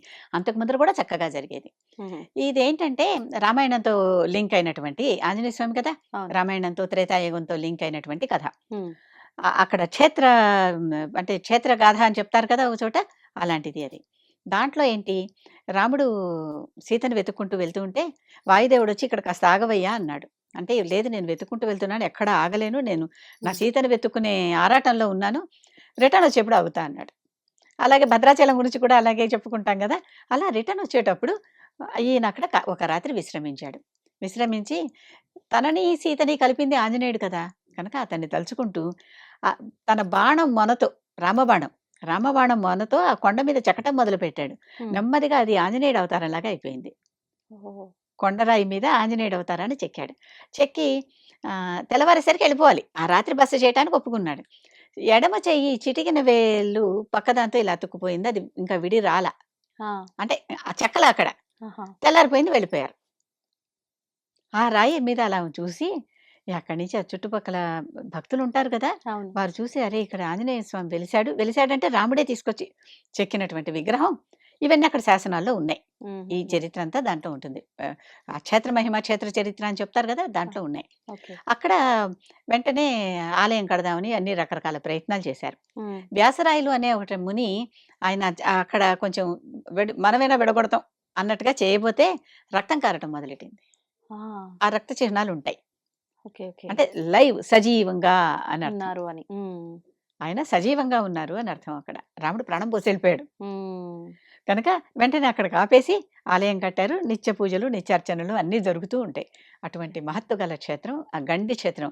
అంటే కొండకి గండి పడింది అక్కడ. గండిపడింది. ఆ నదితో. అందుకని దానికి గండి అనే పేరొచ్చింది. ఆహా! ఆ పక్కన ఉన్న ప్రాంతాలు గండికోట పేరుతో విహారయాత్రలుగా కూడా జనం చాలా చక్కగా అక్కడ విహరిస్తూ ఉంటారు. ఆనందిస్తూ ఉంటారు. హ్మ్. అంటే ఆ భక్తి గల వాళ్ళు ఆ భక్తికి, నేచర్ మీద భక్తి ఉన్న వాళ్ళు అక్కడికి, దేవుడి మీద ఉన్న భక్తి ఉన్న వాళ్ళు ఇక్కడికి, రెండిటి మీద భక్తి ఉన్న నాలాంటి వాళ్ళు 2 చోట్లకి తిరుగుతూ ఉంటాం. ఆ రకంగా ఈ గండి క్షేత్ర మహిమ అది. ఇక్కడ ఎప్పుడైతే ఈయన మళ్ళీ వస్తున్నానని చెప్పాడో వాయుదేవుడు ఆనందం కొద్దీ ఈ 2 కొండలు ఉంది మధ్యలో ఉన్నది కదా! అవును. ఆ 2 కొండల మీద ఒక బంగారు తోరణాన్ని నిర్మించాడు. ఓహో! ఆ బంగారు తోరణం కింద నుంచి రాముడిని పిలుచుకొచ్చి కూర్చోబెట్టాడు ఇక్కడ. హుహుహు. రాముడు బంగారు తోరణం కింద నుంచి వచ్చాడు. మళ్ళీ బంగారు తోరణం కింద నుంచి వెళ్ళాడు. హ్మ్. ఎవరికీ కూడా గ్రంథాల్లో ఏం రాసిందంటే ఎవరైతే ఈ బంగారు తోరణాన్ని గాలిలో ఉన్న బంగారు తోరణం మనకేం కనిపిస్తుంది? అవును. కనిపించదు. ఎవరైతే దర్శిస్తారో వారు ముక్తి పొందుతారు, మోక్షం పొందుతారు, దేవ సాయుధ్యానికెళ్ళిపోతారు 6 నెలల్లో కానీ కనిపించదు గదమ్మా! అని ఉంది. అప్పుడు కడప జిల్లా కలెక్టరు థామస్ మన్రో. ఈ థామస్ మన్రో ఏం చేశారు? అప్పుడు గుర్రాలే గదా! అసలు వాహనాలు ఇప్పటిలాగా కార్లు ఇవి లేవుగా. ఆ గుర్రం ఎక్కి ఆయన తన జిల్లా అంతా చూసుకుంటున్నాడు. హ్మ్. చూసుకుంటూ ఇక్కడ కూడా వచ్చాడు. వస్తూ ఉంటే ఆయనకి ఆ 2 కొండల మధ్య బంగారు తోరణం కనిపించింది. ఇదంతా కూడా గుడి దగ్గర చెక్కబడి, రాయబడి ఉంది శాసనంలో. ఓహో! కడప జిల్లా గెజిట్‌లో గూడా ఉంది. హుహుహు. గెజిట్ అంటే రికార్డెడ్, డాక్యుమెంటెడ్ గదా! అవును. ఆ బంగారు తోరణం కనిపించింది. ఇదేమిటి ఎప్పుడు నేను చూడలేదే కొత్తగా బంగారు తోరణం ఎక్కడి నుంచొచ్చింది? ఈ 2 కొండల్ని కలుపుతూ బంగారు తోరణం. ఆశ్చర్యంగా ఆయనొచ్చి పూజారులని అడిగాడు. ఇలా నేను వస్తుంటే నాకిలా బంగారు తోరణం కనిపించింది. ఆ రెండిటి కొండలు కలుపుతూ. అప్పుడు వారు చెప్పారు. హ్మ్. ఈ క్షేత్రంలో ఇది ఒక నియమం. ఎవరైతే దానిని చూస్తారో వారు 6 నెలల లోపల దైవ సాన్నిధ్యం చేరుకుంటారు హుహుహు. అని చెప్పారు. ఏం నమ్మలే. అయినా ఎందుకైనా మంచిది అంటే మీ పనులన్నీ పూర్తి అంటే కొంచెం ఉంటాయి అదే. కదా! అదే. ఆ! తెలిస్తే ఎవరికైనా మంచిదేగా. అవును. చక్కగా ఫ్యూచర్ ప్లానింగ్ చేసుకుంటాం. ఏడుస్తూ కూర్చుంటే ఏం రాదమ్మా. అవును. వెళ్ళిపోవటం తథ్యం. అది అంతే. అందరూ గమనించుకోవాలి. జాతస్య ధ్రువో మృత్యుః. ధ్రువో జన్మ మృతస్య చ. మళ్ళీ వస్తాం వేరే విషయం. కనుక వెళ్ళాలి గనక వెళ్ళేది దానికోసం ఏడుస్తూ కూర్చుంటే ఏమీ ప్రయోజనం లేదు. అసలు హ్మ్. గరుడ పురాణంలో అయితే ఏడవద్దని చెప్పారు. ఏడిస్తే ఏమీ రాదు. అనవసరంగా ఏడవకండి. చక్కగా వాళ్ళు చేసిన మంచి తలుచుకోండి. హ్మ్. వాళ్ళు మీకు చేసిన మేలు తెలుసుకోండి. వాళ్ళు పాపం ఇంత కష్టపడ్డారు ఇప్పుడు వెళ్ళిపోయి సుఖపడుతున్నారని అలా భావించుకోండి. అంతేగాని ఏడిస్తే వాళ్ళు తిరిగొస్తారా? రారుగా. హ్మ్. ప్రయోజనం లేదు. పైగా ఈ ఏడుపు బాధకి వాళ్ళు వెనక్కి రాలేక, ముందుకు వెళ్ళలేక బాధపడతారు ఆత్మ. అవును. కొన్నాళ్ళ పాటు ఈ యాతనా శరీరం ఉంటుందని అంటారు కదా! హ్మ్. అది. కనుక పోతే ఏడవకూడదు. ఆయన చెప్పారు పూజారులందరూ ఈయనకి చెప్పారు. హ్మ్. అదే విధంగా 6 నెలలకి ఆయన దేహం వదిలేశాడు. Thomas Munro. హ్మ్. అంటే మతానికి అతీతంగా ఎవరైతే నిజంగా తన భక్తులై తన దగ్గరికి అంటే వాళ్ళ వృత్తిలో వాళ్ళు నిష్కళంకంగా ఉన్నంత సేపు వారిని ఈయన దేవుడు దగ్గర తీసుకుంటాడు. మన సనాతన ధర్మం అంతే కదమ్మా! అంతే. అంతే. ఎప్పుడూ కూడా. ఒకళ్ళు వాళ్ళు, ఒకళ్ళు వీళ్ళు అని ఎవరిని దూరం భేదాలు పెట్టలేదు లేవు. కదా! హ్మ్. ఈ అంటరానితనాలు అవన్నీ మధ్యలో వచ్చాయి. అవును. ఇప్పటికీ తిరుమల శ్రీవారి క్షేత్రంలో మొట్టమొదట ఆయనకి పెరుగన్నం పాయసం ప్రసాదం తీసుకొని గడప దాటి వెళ్ళిన ప్రసాదం ఏకైక ప్రసాదం. ఈ లడ్డూలు అవేం వెళ్ళవు. పులిహోరలు, లడ్డూలు, దోసలు, అరిసెలు ఏవి వెళ్ళవు. హ్మ్. వడలు ఏవి వెళ్ళవు. ఆ పెరుగన్నం ఒక గొల్లవాడు తీసుకొచ్చి పెడతాడు. అవును. అంటే దేవుడికి ఇలాంటివేమీ లేవు. ఏమీ లేవు. మధ్యలో ఎలా వచ్చాయో వచ్చాయి. వచ్చి మన మధ్య భేదాలు కల్పించి విడగొట్టి అంటే డివైడ్ అండ్ రూల్ పాలిసీ పాటించే రాజులు ఉన్నంత కాలం ఇలాంటివొస్తాయి. థామస్ మన్రోని దేవుడు తనలోకి ఐక్యం చేసుకున్నాడు అని హ్మ్. అక్కడ గెజిట్ రాసింది. ఓకే. గెజిట్‌లో ఉంది. మరి ఆ క్షేత్రానికి మహిమ లేకపోతే ఎలా? ఉంది. అంటే నువ్వంత భక్తితో, ధర్మంగా ఉంటే ఖచ్చితంగా అక్కడ మనకు ఆ బంగారం ఆ కప్పు కనిపిస్తుంది. 6 నెలల లోపల పోయేవారికి అనిపిస్తుంది. కనిపిస్తుంది. అంటే పోయే వాళ్ళంటే అందరికీ గాదు. అందరికి కాదు. ఆ అలా. భక్తిగా ఉన్న వాళ్ళందరికీ అని కాదు. హ్మ్. మనం ఏమన్నాము కర్మ చక్కగా చేయండి. హ్మ్. అది. అంతే కదా! అంతే. కర్మ బాగా చేస్తే హ్మ్. మీకు మోక్షం వస్తుందని తర్వాత చెప్తున్నాడు కదా! అవును. జ్ఞానం వస్తుందని. అది కనిపిస్తే 6 నెలల లోపల వారు ఇక్కడి నుంచి భగవత్ సాన్నిధ్యం చేరుకుంటారు అని హ్మ్. అక్కడ విశ్వాసం. ఓకే. విశ్వాసం కాదు ఒకటి జరిగింది. జరిగింది. ఆ తర్వాత మళ్ళీ ఏమైనా జరిగిన ఆ తర్వాత మళ్ళీ దాఖలాలున్నాయా అమ్మా? ఎక్కడ ఏమి గెజెట్ ఉదాహరణలు కానీ ఏవి కానీ లేవు. హుహుహు. అదొక్కటే రికార్డ్ చేయబడింది. ఓకే. అది అక్కడ చక్కగా మనకి ఆలయానికి వెళ్తే బోర్డులన్నిటి మీద కనిపిస్తుంది. హుహుహు. అది మనం చూడొచ్చు. అంటే ఎక్కడికైనా వెళ్ళినప్పుడు వెళ్ళామా, వచ్చామా, దర్శనం చేసుకున్నామా వరకే గాదు. అది వినాలి ఖచ్చితంగా. దానికి సంబంధించిన అంటే స్థల పురాణము అప్పుడు అంతా కదా కూడా. మనం అనుభూతి చెంది ఆ వైబ్రేషన్ మనలో అవును. పొంది అసలు దర్శనం అది కదా! నిజంగా. అవును. విగ్రహాలు ఎక్కడ ఉండవు. హ్మ్. ఆలయాలు ఎక్కడుండవు? అదే. అంతే కదా! నిజం. అసలైనటువంటి దర్శనం అన్నారే, ఆ లోపల ఉన్నటువంటి ఆ శక్తి దర్శనం. అది కదా కావాలి. అవును. ఎప్పుడైనా అదే. అది కాదు ఇంకొకటి అంటే, సరే ఎవరి మార్గం వారిది. అంతే. నమస్కారం. అవును. అంతే. అంతే. ఇప్పుడు ప్రతి వారిని మన మార్గంలోకి రమ్మని మనం బలవంతం చేయలేం కదా! అవును. అవును. మనం నమ్మిన మార్గంలో, ధర్మ మార్గంలో వెళుతూ ఉండటమే. యతో ధర్మస్తతో జయః అన్నాడు కృష్ణుడు. ధర్మం ఎక్కడుంటే అక్కడ జయం ఉంటుందన్నాడు. ఉంటుంది. ఉన్నది ఆయనకి. అవును. మనం ధర్మ మార్గంలో పోతూ ఉంటే మీ ప్రోగ్రామ్ పేరు కూడా ధర్మ మార్గం. ధర్మ మార్గంలో పోతూ ఉంటే జయం కలుగుతుంది. అమ్మ, భగవంతుడు అంతటా ఉన్నాడు అంటూ ఉంటారు. భగవంతుడు కనిపించడు, కనిపించని వాళ్ళకి ఆరాధన ఏంటి అంటూ ఉంటారు. కానీ ప్రత్యక్షంగా కనిపించే రూపం ఏదైనా ఉంది భగవంతుడిది అంటే సూర్యచంద్రులు అని చెప్తూ ఉంటారు. ముఖ్యంగా మనం ప్రతిరోజు కూడా సూర్యుడికి నమస్కారం చేసుకున్నా, సూర్యుడికి అర్ఘ్యం వదిలినా కూడా చాలా విశేషమైన ఫలితం ఉంటుంది. విశేషంగా ఈ రూపంలో ఉన్న భగవంతుడిని ఆరాధిస్తే ఆరోగ్యం బాగా సిద్ధిస్తుంది అంటారు. మరి ఈ సూర్య నమస్కారాలు చేయటంలో గాని, సూర్యునికి అర్ఘ్యం వదలటంలో గాని చాలా మందికి సందేహాలున్నాయి. వాటి గురించి వివరించండి. తప్పకుండా. ఆరోగ్యం భాస్కరాదిచ్చేది అంది శాస్త్రం. అంటే ఆరోగ్యాన్ని ఇచ్చేది భాస్కరుడు. భాస్కరుడు అంటే ఎవరు? ఆకాశంలో వెలుగుతో నిండి పోయి మనకందరికీ కాంతినిస్తున్నటువంటి ఆయన నుంచే కదా మనకి పోషణ. అందుకనే ఆయనకి పూష అని కూడా ఒక పేరు సూర్యుడికి. ఆహా! ద్వాదశ ఆదిత్యులు ఉన్నారు కదా! అవును. ఒక ఆదిత్యుడికి పూష అని పేరు. ఆయన మనకి పోషణనిచ్చేది. ఆ కాంతి లేకపోతే ఇంకేముంది? ఏమీ పంటలు లేవు, ఏమీ లేవు. అవును. మనకి పోషణ లేదు. అంతే కదా! అంతే అమ్మ. అంతా సూర్యుడి నుంచే కదా ఏమొచ్చినాను. హ్మ్. కనుక అటువంటి సూర్యుడు మనకి ప్రత్యక్ష నారాయణుడు అంటాం ఆయన. సూర్యనారాయణుడు అంటాం. ఓకే. ఈ సూర్యనారాయణుడికి అర్ఘ్యం విడవటం సూర్యుడి కోసం కాదు, మన కోసమే, ఆరోగ్యం కోసం. ఆ! అర్ఘ్యం విడిచేటప్పుడు ఏం చేస్తాం? ఒక చెంబులో కాసిన రాగి చెంబో ఏదో చెంబులో అవును. కాసిన నీళ్లు తీసుకుని, ఆ నీళ్ళని పూర్తిగా ఇలా పైకెత్తి హ్మ్. అక్కడ సూర్యుడు ఉంటాడు అవతల వైపు. ఇటువైపు మనం ఉన్నాం. అవును. మధ్యలో నీరు పడేలాగా ఆ నీటిని ఈ రకంగా పైనుంచి ఇలా వంచాలి. ఓకే. వంచితే ఏమైంది? సూర్యకిరణం నీటి ద్వారా మాత్రమే మనని తాకుతుంది. హ్మ్. సూర్యకిరణం ఎప్పుడు కూడా తెల్లగా వచ్చినటువంటి కిరణం 7 కిరణాలుగా విభజించబడుతుందని తెలుసు కదా! అవును. అందుకే సూర్యుడిని సప్తాశ్వరథమారూఢం అని, సప్తాశ్వాలు ఏమిటి? 7 కిరణాలు ఆయన నుంచి వచ్చేవి. ఓకే. ఓకే. ఆయన 7 గుర్రాల మీద మన దగ్గరకు వస్తున్నట్టుగా చెప్తే, హ్మ్. ఆ ఒక కిరణం 7 కిరణాలుగా విభజించబడి మన దగ్గరకు వస్తుంది. హ్మ్. ఆ 7 కిరణాలు ఏంటి? విబ్జారని చిన్నప్పుడు పాఠాల్లో అవును. నేర్చుకుని ఉంటాం. వైలెట్, ఇండిగో నుంచి రెడ్ దాకా. అంతే. అంతే కదా! అవే కదా! అవునవునమ్మ. Violet, indigo, blue, green, yellow, orange, red. హ్మ్. ఇవి మనకి ఈ రంగులు. కిరణాలు. హ్మ్. మనకి శరీరంలో షట్ చక్రాలున్నాయి. పైన సహస్రారం ఉంది. హ్మ్. మొత్తం కలిపి 7. 7. ఈ 7 చాలా అంటే తర్వాత సైన్స్ ప్రూవ్ చేసినా ముందరే మన దగ్గర ఉన్నది అని ఇందాక ఒకసారి అనుకున్నాం. అవును. అవును. తెలియనిదంతా అజ్ఞానం అనుకోవద్దు. మనకింకా తెలియబడలేదు అనుకోవాలని. కరెక్ట్. సహస్రారంలో కమలం ఊదా రంగులో ఉంటుంది. హ్మ్. ఇక్కడ ఆజ్ఞ దగ్గరకొచ్చేసరికి ఇండిగో ఇక్కడ వైలెట్ రంగులో ఉంటుంది. ఇక్కడ ఊదా రంగులో ఉంటుంది. ఇక్కడ బ్లూ కలర్‌లో, ఇక్కడ గ్రీన్ కలర్‌లో అని ఇదే రకంగా యెల్లో, ఆరెంజ్, రెడ్ మూలాధారం దాకా ఓకే. అవే రంగుల్లో ఉంటాయి. మనం నీరు దేవుడికి వదిలిపెట్టినప్పుడు, సూర్యదేవుడికి వదిలిపెట్టినప్పుడు హ్మ్. ఆ కిరణాలు విభజించబడి వైలెట్ కిరణం ఇక్కడ, ఊదా కిరణం ఇక్కడ, ఈ రకంగా రెడ్ కిరణం మూలాధారంలో పడి హ్మ్. మనకి ఈ కిరణాలన్నీ పడటం వల్ల అక్కడున్న చక్రాలు యాక్టివేట్ అవుతాయి. ఓకే. చక్రాలు అనుకుంటున్నాం కదా! అవును. అవును. కానీ చక్రాలుగా ఉంటే ఏంటి లాభం? అవి హ్మ్. పద్మాలుగా వికసించాలి కదా! అవును. ఎప్పుడు కూడా. అంటే ఆ చక్రంలో స్పోక్స్ అన్ని దళాలుగా అయ్యి పద్మంగా, చక్రం పద్మంలాగా అయిపోవాలి. హ్మ్. ఆ పద్మం మధ్యలో నడిబొడ్డు ఉంటుంది కదా ఒకటి. అక్కడ ఆ అధిష్టాన దేవత రావాలి. హ్మ్. వచ్చి ఆ దేవత ఫలితం మనం పొందాలి. ఆ ఓకే. దేవత ఆశీర్వాదం మనం పొందాలి. ఎవరమ్మా అంటే అధిష్టాన దేవత? పూర్తిగా ఈ ఈ మనం చెప్పుకుంటూ ఉంటే అక్కడి నుంచి పడేటటువంటి కిరణం పడి ఒక్కొక్క చక్రం యాక్టివేట్ అయ్యి మనకి ఆరోగ్యం వస్తుంది. ఓకే. ఎందుకంటే ఒక్కో చక్రంలో మనకి 7 ధాతువులు శరీరంలో. హ్మ్. హ్మ్. మనం చెప్పుకుంటూ ఉంటాం గూడా. త్వక్స్థ, మాంసనిష్ట, అ అస్థి సంస్థిత అని ఇలాంటివన్నీ చెప్పుకుంటాం. ఆహా! మేధస్సు, మజ్జ, అస్థి,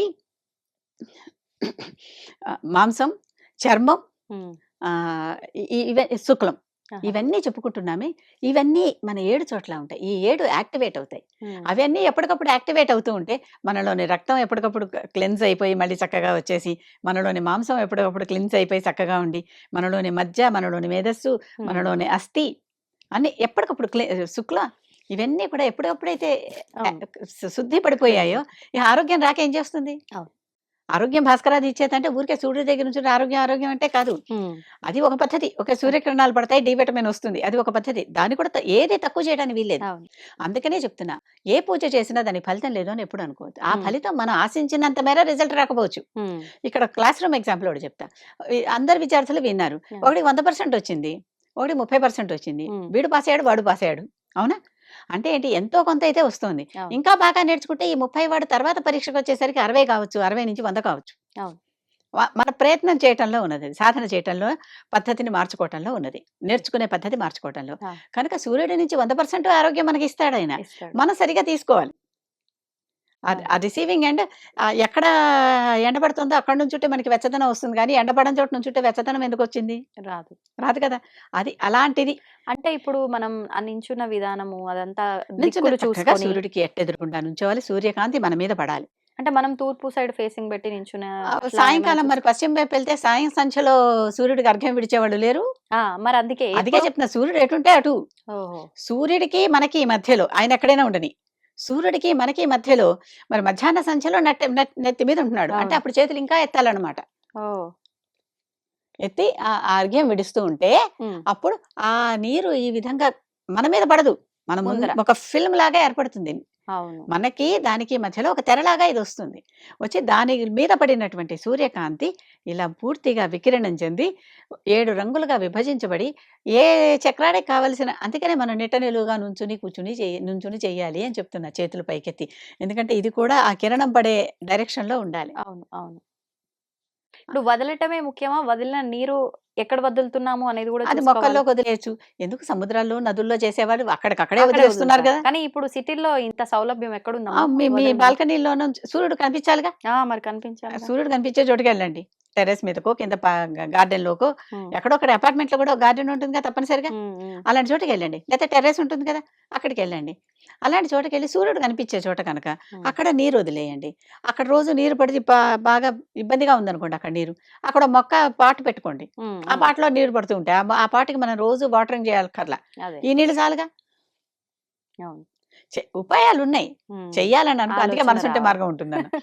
అంతే. అవునా? వేర్ అవును. There is a will there is a way. Correct అమ్మా. కనుక కానీ సూర్యుడికి మనకి మధ్య ఈ నీటి తెర వల్ల హ్మ్. వచ్చినటువంటి సూర్యకిరణం 7 రంగుల్లో విభజింపబడి మన 7 చక్రాలకి శక్తి ప్రసారం జరుగుతుంది. హ్మ్. అంటే రోజు దానికి పోషణ అందుతుంది. అందుతుంది. పోషణ అందితే అది పెరుగుతుంది. హ్మ్. సూర్యకాంతి పడితేనే కదా పద్మం అవును. వికసిస్తుంది. లేకపోతే పద్మం ఎందుకు వికసిస్తుంది? కరెక్ట్. ముడుచుకునే ఉంటుంది. అయిపోయింది. హ్మ్. అంతే. కనుక ఓకే. సూర్యకాంతి మనకి పడాలి. హ్మ్. అందుకే సూర్యుడు మనకి ఆరోగ్యాన్ని ఇచ్చేటటువంటి ఆరోగ్య ప్రదాత. హ్మ్. అంటే ఇప్పుడు ఒక్కొక్క చక్రానికి సంబంధించి ఒక్కొక్క అధిదేవత అన్నారు. హ్మ్. ఒకవేళ ఈ అర్ఘ్యం వదలటం ఇదంతా కాకుండా ఆ దేవతకే పూజ చేయటం వల్ల గూడా చక్రాలను యాక్టివేట్ చేసుకోవచ్చా? కొన్ని మానసిక పూజలుంటాయి. ఆహా! ఇది డైరెక్ట్‌గా సైన్స్ కూడా అవును. నిరూపించేటటువంటి అవును. అవును. కొన్ని మానసిక పూజలుంటాయి. మరిప్పుడు బ్రాహ్మీ ముహూర్తంలో ఇప్పుడు లేచి ఎంతోమంది ఋషులు హిమాలయాల్లో గుహల్లో కూర్చొని చేసుకుంటున్నారు. హ్మ్. అసలక్కడ కొన్నాళ్ళు సూర్యుడే కనిపించకపోవచ్చు. ఆ! కనుక మానస పూజలు కొన్ని ఎప్పటికీ ఉన్నాయి. దేని విలువ ఓకే. దాందే. ఓకే. ఓకే. అంటే దేని వి వీలుని బట్టి. వీలుని బట్టి. మనకున్న సౌకర్యాన్ని బట్టి. హ్మ్. హ్మ్. దేని విలువ దాందే. ఓకే. నాకు తెలిసిన ఒక ఫ్రెండ్ సూర్యుడు ఇంట్లోకి రావటం లేదని 2, 3 అద్దాలు అరేంజ్ చేసి, ఆ అద్దం ద్వారా సూర్యకాంతి ఇంట్లో పడేలా పెట్టుకుంది. అసలు ఇంట్లో సూర్యుడి కిరణం పడకపోతే ఎట్లా అని అబ్బో! అపార్ట్మెంట్‌లో. ఆ! బావుందనిపించింది. ఆలోచన బావుంది. ఆ తర్వాత బ్రాహ్మీ ముహూర్తం అంటున్నారు. బ్రాహ్మీ ముహూర్తం అప్పుడు ఆహ్, సూర్యుడు ఉండడు. కాంతి రావాలి. హ్మ్. సూర్యకాంతి వస్తేనే ఈ చర్య జరుగుతుంది. జరుగుతుంది. ఆ అవును. కాంతి రానంత వరకు మీరు మిగిలిన పూజలు ఎన్నైనా చేసుకోండి. హ్మ్. కానీ సూర్యకాంతి పడినప్పుడు ఈ కిరణం నీటి మీద పడి ఆ కిరణం వికిరణం చెంది హ్మ్. మళ్ళీ 7 రంగుల్లోకి మారి 7 చక్రాలని యాక్టివేట్ చేస్తుంది. ఓకే. ఓకే. అది యాక్టివేట్ చేస్తేనే ఆరోగ్యం. అమ్మ పెద్దవాళ్ళని కలిసినప్పుడు గాని, కొన్ని కొన్ని సందర్భాల్లో అంటే తెలియకుండానే కొంతమందిని చూస్తే నమస్కారం పెట్టేస్తూ ఉంటాం. భగవంతుడి దగ్గర నమస్కారం పెడుతూ ఉంటాము. ఈ నమస్కారం చేసే విధానంలో గూడా చాలా రకాల వ్యత్యాసాలు కనిపిస్తూ ఉంటాయి. అవును. ఒక్కొక్కరు ఒక రకంగా చేస్తూ ఉంటారు. అసలు ఏంటి అంటే నమస్కారం ఈ రకంగానే పెట్టాలా? అని ఒక సందేహం ఉంటుంది నమస్కారానికి సంబంధించి. ఈ నమస్కారం అనేది పెద్దవాళ్ళకి, గురువులకి చేస్తున్నప్పుడు కొంతమంది పాదాల దగ్గర నమస్కారం చేసే విధానం కూడా చూస్తూ ఉంటాం. విశేషంగా స్త్రీలను తీసుకుంటే ఒక భర్త కాళ్ళకి తప్ప మిగతా ఎవ్వరి కాళ్ళకి నమస్కరించకూడదా? పెద్దవాళ్ళైనా సరే, గురువు స్థానంలో ఉన్న వాళ్ళైనా సరే. ఇది చాలా మందిలో డౌట్ ఉందమ్మా. దాని గురించి ఒక వివరణ ఇవ్వండి. ఇక్కడ నమస్కారం అనేది మనం వాళ్ళని గౌరవంతో చేసేటటువంటి ఒక ఒక కార్యక్రమం అది. హ్మ్. అంటే వాళ్ళని మనం గౌరవిస్తున్నాం అనేది. హ్మ్. కొంతమందిని చూస్తే నమస్కారం పెట్టబుద్ధేస్తుందన్నావు కదా! దాని గురించి చెప్తా. వాళ్ళకి ఒక ఆరా ఉంటుంది. ఆ ఆరాకి అంటే ప్రతి వారి ఆరా అందరికీ కనిపించాలని లేదు. హ్మ్. ప్రతి వారికి ఆరా ఉంటుంది. ఆరా అవతల వాళ్ళకి ఒక్కోసారి ప్రకటితమవుతుంది. ఒక్కోసారి ప్రకటితమవ్వదు హ్మ్. ఆరా. ఆ ఆరాని చూసి, గమనించి వారికి ఇప్పుడు కొంతమంది అసలు పిచ్చి వాళ్ళలాగా ఉంటారు. అవును. అవధూతలు అంతే గదా! అవును. కానీ వాళ్ళలోని ఆరా చూసేవాళ్ళు వేరే ఉన్నారు. ఉంటారు. హ్మ్. అలాంటప్పుడు మనం దండం పెట్టాలనిపిస్తుంది వారికి. మరి పెద్దవారు మనం నమస్కరించాలనిపిస్తుంది. వాళ్ళ వాళ్ళ ప్రవర్తనను బట్టే అది ప్రవర్తన అంటే వాళ్ళ నాలెడ్జ్ అన్నీ కలిసిపోయినటువంటి ఒక పర్సనాలిటీ. దానికి మనం నమస్కారం చేస్తాం. నమస్కారాలు స్త్రీలందరికీ చేయొచ్చా? చేయకూడదా? అంటే తల్లి, తండ్రి, గురువు, దైవం ఈ నలుగురికి ఎప్పుడూ చేయొచ్చు. హ్మ్. వీళ్ళకి చేయకూడదు అనేటటువంటిది ఎవరికీ కూడా అంటే స్త్రీ, పురుష భేదం లేదిక్కడ. ఓకే. ఎవ్వరైనా సరే చేయొచ్చు. హ్మ్. అందుకనే పెద్ద పెద్ద పీఠాధిపతులని వాళ్ళని చూసినప్పుడు వాళ్ళు జగద్గురువు అనేటటువంటి టైటిల్‌తో ఉన్నటువంటి వాళ్ళని చూసినప్పుడు వృద్ధులు కూడా నమస్కారం చేస్తారు. అవును. అవును. కాకపోతే స్త్రీలకు ఒక నియమం ఉంది హ్మ్. నమస్కారంలో. ఏంటమ్మా? వాళ్ళు పంచాంగ నమస్కారమే చేయాలి గానీ సాష్టాంగ నమస్కారం చేయకూడదు. హ్మ్. ఒక అన్ క్లారిటీ ఇవ్వండమ్మా దాని గురించి. 8 అంగాలు తాకుతూ చేసేటటువంటివి అంటే కళ్ళు, చెవులు, ముక్కు, నోరు, చేతులు, కాళ్ళు, పొట్ట ఇవన్నీ తాకుతూ అంటే చేసేటటువంటి కంప్లీట్ నేలపైన నేల పడుకొని మీద చేసేది. ఫ్లాట్‌గా పడుకొని చేసేటటువంటి నమస్కారాన్ని సాష్టాంగ నమస్కారం అంటాం. పురుషులు చేయొచ్చు. ఆహా! అంటే స్త్రీలు భగవంతుడి దగ్గరైనా సరే చేయకూడదా? ఎవ్వరి దగ్గరైనా సరే, ఓహో! ఎవ్వరి దగ్గరైనా సరే. స్త్రీలకి కచకుచ జగనాలు నేలకు ఆనకూడదు. అందుకనే తొడలు, కుచములు, కచము మనం ఇలా తాకించం అనమాట నేలకి.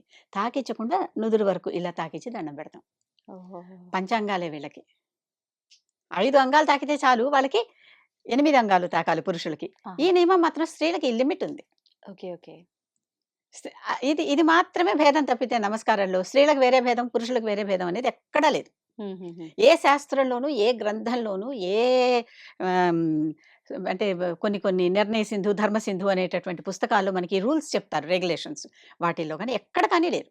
ఇప్పుడు మీరిందాక చెప్పినట్టు అంటే వయస్సుతో గనక మనం తీసుకుంటే, పెద్ద వయస్సు వారు, చిన్న వయస్సు వారికి నమస్కారం చేస్తే ఆయుష్ తగ్గుతుంది అని, వాళ్ళ పాదాలను వీరు తాకినా గూడా తాకకూడదు అసలు మంచిది కాదని అంటూ ఉంటారు స కదమ్మా! అది అంటే చిన్నవాళ్ళకి స్థానం పెద్దవాళ్ళు హ్మ్. నమస్కరించినప్పుడు ఆహ్, అది ఆ తేడా ఉన్నదని చెప్తారు. హ్మ్. కానీ చంద్రశేఖరేంద్ర సరస్వతి బాలుడుగా ఉన్నప్పుడు ఒక పెద్దాయన వాళ్ళ ఇంటికొచ్చినప్పుడు, ఈ పిల్లవాడిని చూస్తూనే ఆయనకి ఈయనెంత గొప్పవాడవుతాడో అర్థమైపోయింది. ఎంత గొప్ప ఆత్మ ఉందో అక్కడ. ఓకే. ఓకే. వెంటనే ఆ పిల్లవాడిని కూర్చోపెట్టి ఒక పళ్ళెంలో కాళ్ళు కడిగి నెత్తి మీద నీళ్లు చల్లుకుని, "రేపు నువ్వు నాకు ఈ అవకాశం దక్కదు. ఇలా ముట్టుకొని కాళ్ళు కడిగి చేసేటటువంటి అవకాశం నాకు దక్కదు.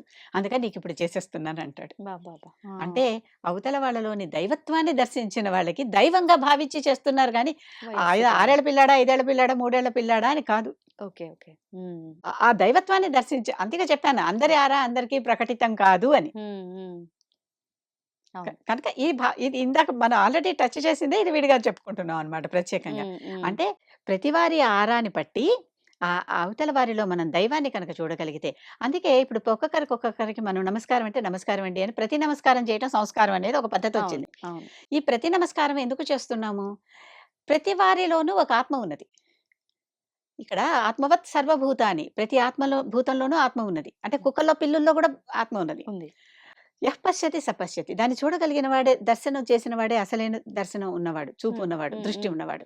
కనుక అది చూస్తున్నాం మనం. అవును. చూసి దండం పెడుతున్నాం అంటే హృదయ నమస్కారం చేస్తుంటే, నీ హృదయంలో ఉన్న ఆత్మకి, నా హృదయంలో ఉన్న ఆత్మ నుంచి నమస్కారం. ఓహో! షేక్ హ్యాండ్ ఇచ్చినట్టనమాట. ఆ! ఆ! ముట్టుకోకుండా. షేక్ హ్యాండ్‌లు ఇవ్వటం అనేది వెస్టర్న్ కల్చర్. Western culture. హ్మ్. మనకి ఆలింగనం ఉన్నది.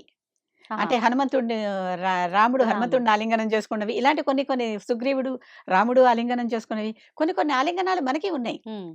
అది సంపూర్ణంగా వారిని మనం హక్కున చేర్చుకోవటం అనమాట అది. అంటే ఇది స్త్రీలకు గూడా వర్తిస్తుందా? స్త్రీలు కూడా ఆ! ఈ రోజుకి ఒక సన్యాసిని ఆవిడ మత సడెన్‌గా పేరు మర్చిపోయాను. అందరిని కౌగిలించుకుంటారావిడ. ఆహా! కౌగిలించుకుని శాంతినిస్తారు. ఓహో! ఆవిడ ఎన్ని ఎడ్యుకేషనల్ ఇన్‌స్టిట్యూషన్స్ నడుపుతున్నారు. హుహుహు. అంటే ఆ శక్తి వాళ్ళలో ఉంటుంది. ఓకే. కాకపోతే ప్రతి వారికి మన శక్తిని దానం చేసేసుకుంటూ వెళ్ళిపోతే హ్మ్. ఇక్కడ శక్తి మిగలదు. మళ్ళీ అంత జపం చేసుకోవాలి. ఆహా! అలా గూడా ఉంటుందా? మరి జపం చేస్తేనే శక్తి వస్తుంది. జపం చేయకపోతే శక్తి రాదు. ఓహ్! అంటే రీచార్జ్ చేసినట్టే. ఎప్పటికప్పుడు బ్యాటరీ రీచార్జ్ చేసుకోవాల్సిందే. ఓకే. మీ ఇంట్లో కొన్ని కొన్ని పుట్ల ధాన్యం ఉందమ్మా. అందరికి ఇచ్చుకుంటూ పోయాక అది ఖాళీ అయిపోతుంది. అవును. మళ్ళీ మళ్ళీ స్టోర్ పండించే దాంట్లో చేసుకోవాల్సింది. పోస్తేనే వస్తుంది. హ్మ్. హ్మ్. ఇది ఒక బయట అంటే మామూలుగా కాంక్రీట్ ఎగ్జాంపుల్. ఆ! ఆ! కొంత పుణ్యరాశి నీ దగ్గర ఉన్నది. హ్మ్. ఆ పుణ్యరాశి మళ్ళీ నువ్వు పెంచుకుంటూ అందుకే అప్పుడప్పుడు జాతకాలు చూసేటప్పుడు పుణ్యబలం తగ్గిందమ్మా, మళ్ళీ కాస్త పుణ్యబలం పెంచుకోవాలి. హ్మ్. గురుబలం తగ్గింది, కాస్త పెంచుకోవాలి. ఇలాంటి మాటలు చెప్తూ ఉంటారా? అవును. అంటే జపం చేస్తున్న కొద్దీ మనకి పుణ్యం పెరుగుతుంది. హుహు. జపం చేస్తే మాత్రమే అయిపోదు. ఏదైనా సరే ఒక మంత్రానికి జపం చేశామంటే తర్వాత హోమం చేయాలి, తర్పణం చేయాలి, మార్జనం చేయాలి, భోజనం చేయాలి. అంటే మొత్తం 5 జరగాలవి. ఆ 5 జరుగుతుంటే మన పుణ్యబలం మళ్ళీ ఎప్పటికప్పుడు పెరుగుతూ ఉంటుంది. ఓకే. ఓకే. కనుకనే ఈ పీఠాధిపతులు వాళ్ళందరూ ఎప్పుడు జపంలో ఉన్నారమ్మా అంటూ అవును. ఉంటారు. అవును. తపస్సు చేసుకుంటూ ఉంటారు. అవునా? అవును. అది అందుకోసమని. హ్మ్. ప్రతి వారికి అందుకనే కొంతమంది ఏం చేస్తారు? వారికి తపస్సు ధారపోయటం చెయ్యరు. నేర్పిస్తారు ఎలా జపం చేసుకోవాలో. ఓహో! మీ బలం మీరు పెంచుకోండి. ఇదిగో ఇది మార్గం. నేను మంత్రోపదేశం చేస్తున్నా. ఈ హ్మ్. మంత్రోపదేశం తీసుకొని ఈ మంత్రాన్ని మీరు జపం చేసి మిగిలిందంతా పురస్చరణ చేసి మీరు ఆ శక్తి పెంచుకోండి. మార్గదర్శకంగా ఉంటారు. అవును. హ్మ్. అదేదో చైనా సామెత ఉంది గదా! చేపల కూర పెట్టడం కాదు, చేపను పట్టటం నేర్పాలి అని. ఉంది. ఆ! చైనాలో ఇదొక సామెత. ఓకే. ఓకే. చేపల కూర పెట్టేస్తే అయిపోదు. ఒక హ్మ్. పూట ఆకలి తీరుతుంది అంతే కదా! అవును. అదే చేపలు పట్టుకోవటం నేర్పిస్తే హ్మ్. ఎప్పటికి వాడి ఆకలి వాడు తీర్చుకుంటూ ఉంటాడు. పట్టినవాడు వండడం నేర్చుకుంటాడు ఆ ఆ ఆటోమేటిక్. తర్వాత ఒకటొచ్చాక దానికి పురస్చరణ అని ఒక కార్యక్రమం ఉంది గదా! ఉంది. అవును. పురస్చరణ అని ఒక కార్యక్రమం ఉంది గదా! హ్మ్. హ్మ్. కనుక ఇదంతా చేసుకుంటే ఓకే. ఆ బలం మీకొస్తుంది. అందుకని ప్రతి వారికి ఇలా మనం పాద నమస్కారం చేస్తే ఏమవుతుందంటే పూర్తిగా మనం వారికి పాదాక్రాంతులమైపోయాము. అంటే పూర్తిగా సరెండర్ అయిపోయాం. సర్వస్య శరణాగతి అంటాం చూడు అలా హ్మ్. అయిపోయాము అని అర్థం. ఇప్పుడు ఈ నమస్కారం చేస్తున్నప్పుడు గూడా అమ్మ హ్మ్. ఆహ్, పాదాలని ఆ ఫింగర్స్‌ని తాకొద్దు. నేల పైన మాత్రమే నమస్కరించాలి అది ఒకవేళ అని ఎవరికి? అంటూ ఉంటారు. సన్యాసం తీసుకున్న వారికి. ఆహా! దానికి కూడా తేడా చెప్తా. అది హ్మ్. కూడా తేడా చెప్తా. దానికి హ్మ్. వేరే పద్ధతుంది. మామూలుగా పెద్దవారికి హ్మ్. ఎప్పుడు కూడా కుడి చెయ్యి పైనొచ్చేలాగా ఇలా పెట్టి ఇలా నమస్కారం చేసి యెస్. సారీ కుడి చెయ్యిది. పైకొచ్చి ఇలా నమస్కారం పెట్టి అంటే కుడి చేత్తో కుడి పాదాన్ని, ఎడమ చేత్తో ఎడమ పాదాన్ని తాకాలి. ఓహో! అంటే లెఫ్ట్ హ్యాండ్ పైన మన రైట్ హ్యాండ్ వచ్చేటట్టు పెడితే వచ్చేటట్టు చేసి కరెక్ట్ కుడి చేత్తో ప్రాసెస్. కుడి చెయ్యిని, కుడి పాదాన్ని, ఎడమ చేత్తో మనకి ఎదురుగా కదా వాళ్ళుంటారు. అవును. మనం ఇలా క్రాస్ చేస్తే ఆపోజిట్‌లో అప్పుడు ఉంటాం మనకి కుడి గాబట్టి. కుడి, ఎడమ ఎడమ ఎదురొస్తాయి. ఓకే. ఓకే. అలా నమస్కారం చేయాలి. హ్మ్. చేసినప్పుడు ఆ గురువులో గాని, తల్లిలో గాని ఆ శక్తి వీళ్ళలో కొద్దిగా అయినా ప్రవేశిస్తుంది. సర్క్యూట్ కంప్లీట్ అయింది. Electric circuit. హ్మ్. హ్మ్. అందుకని మళ్ళీ గురువుగారు ఏం చేస్తారు, నెత్తి మీద చేయి పెట్టి తల్లి గాని, తండ్రి గాని ఆశీర్వదిస్తారు. నెత్తి మీద ఎప్పుడో చేయి పెట్టారంటే అది కంప్లీట్ అయిపోయి హ్మ్. చక్కగా సరిగ్గా హ్మ్, శక్తి ప్రసరణ జరిగింది. ఓకే. ఓకే. ఆ! శక్తి ప్రసరణ జరిగింది. అది అర్థం అక్కడ. హుహు. అలా కాకుండా ఆహ్, చ దొంగ నమస్కారాలు పెట్టి కాళ్ళు లాగేసేవాళ్ళు కూడా ఉంటారు. గురువులు కూడా జాగ్రత్తగా ఉండాలి ఒక్కోసారి. హ్మ్. హ్మ్. అంటే ఏ రకంగా అమ్మ? కాళ్ళు పట్టుకొని కాళ్ళు లాగేసి పడేసే శిష్యులనమాట. మన పేరు బయటికెళ్ళి బదనాం చేసేటటువంటి శిష్యులనమాట. హ్మ్. హ్మ్. కనుక గురువుగారు కూడా అవతల వాడు సరైన శిష్యుడు అవునా కదా అని చూసుకోవాలి. హ్మ్. ఎప్పుడూ కూడా గురువే శిష్యుడి దగ్గరికెళ్ళాలి గానీ, శిష్యుడు గురువు దగ్గరికి రావటం అనేది తక్కువ. అవును. ఆ విధంగా గురువునెతుక్కుంటూ శిష్యుడు కొంత దూరం వెళ్ళాక అక్కడి నుంచి గురువే శిష్యుడిని గుర్తించి శిష్యుడిని దగ్గరికి తీసుకొని శిష్యుడికి ఉపదేశాలవి చేసి మార్గంలో ప్రవేశపెడతారు. హ్మ్. హ్మ్. ఆ తర్వాత కృష్ణుడు గోపికల వస్త్రాపహరణం చేసేసి చెట్టెక్కి కూర్చొనుంటాడు. ఈ గోపికలందరూ వాళ్ళు వివస్త్రలుగా ఉండటం వల్ల అందుకే వివస్త్రలుగా స్నానం చేయకూడదు అనేటటువంటి ఒక నియమం ఉంది. హ్మ్. వివస్త్రలుగా ఉండటం వల్ల వాళ్ళు సిగ్గు విడిచి చేతులెత్తలేకపోయారు. 2 చేతులు ఎత్తి నా దగ్గర మీరు మొత్తం నాకు వదిలేశారు అని చెప్పినట్టుగా మీరు 2 చేతులు ఎత్తి పైకెత్తి చేతులు నమస్కారం చేసేదాకా మీ వస్త్రాలు మీకివ్వను అంటాడు కృష్ణుడు. ఓహ్! అంటే ఆ పైకెత్తి చేసే నమస్కారం మేము పూర్తిగా సరెండర్ చేసేస్తున్నాము. నీ శరణు కోరుతున్నాము అని చేసేటటువంటి నమస్కారం. ఎక్కువగా భగవంతుడి దగ్గర భగవంతుడి క్షేత్రాలకెళ్ళినప్పుడు దగ్గర మాత్రమే ఆ మనం విధంగా చేస్తూ చేస్తాం. ఉంటాం. హ్మ్. భగవంతుడి దగ్గరే కాదు, భగవంతుడు అంటున్నామే హ్మ్. ప్రత్యక్ష నారాయణుడు. సూర్యుడికి కూడా ఇలాంటి అర్ఘ్యం అభిర్చప్పుడు అలాగే చేయాలి. ఆ! దాని గురించి ఇంకోసారి మాట్లాడుకుందాం. మాట్లాడుకుందాం. ఆ రకంగానే చేయాలి అటువంటిది. హ్మ్. ఇప్పుడు నమస్కారాలు ఎన్ని రకాలైనాయి? ఎదురుగుండా ఉన్న శక్తిలో మొట్టమొదట పైనుంచి అనుకుంటే అవును. శరణం చేస్తూ పూర్తిగా నీకు అర్పించేసుకుంటున్నాం మమ్మల్ని అని గోపికలు చేసినట్టుగా అవును. ఆ నమస్కారం చేయాలి హ్మ్. కృష్ణుడికి.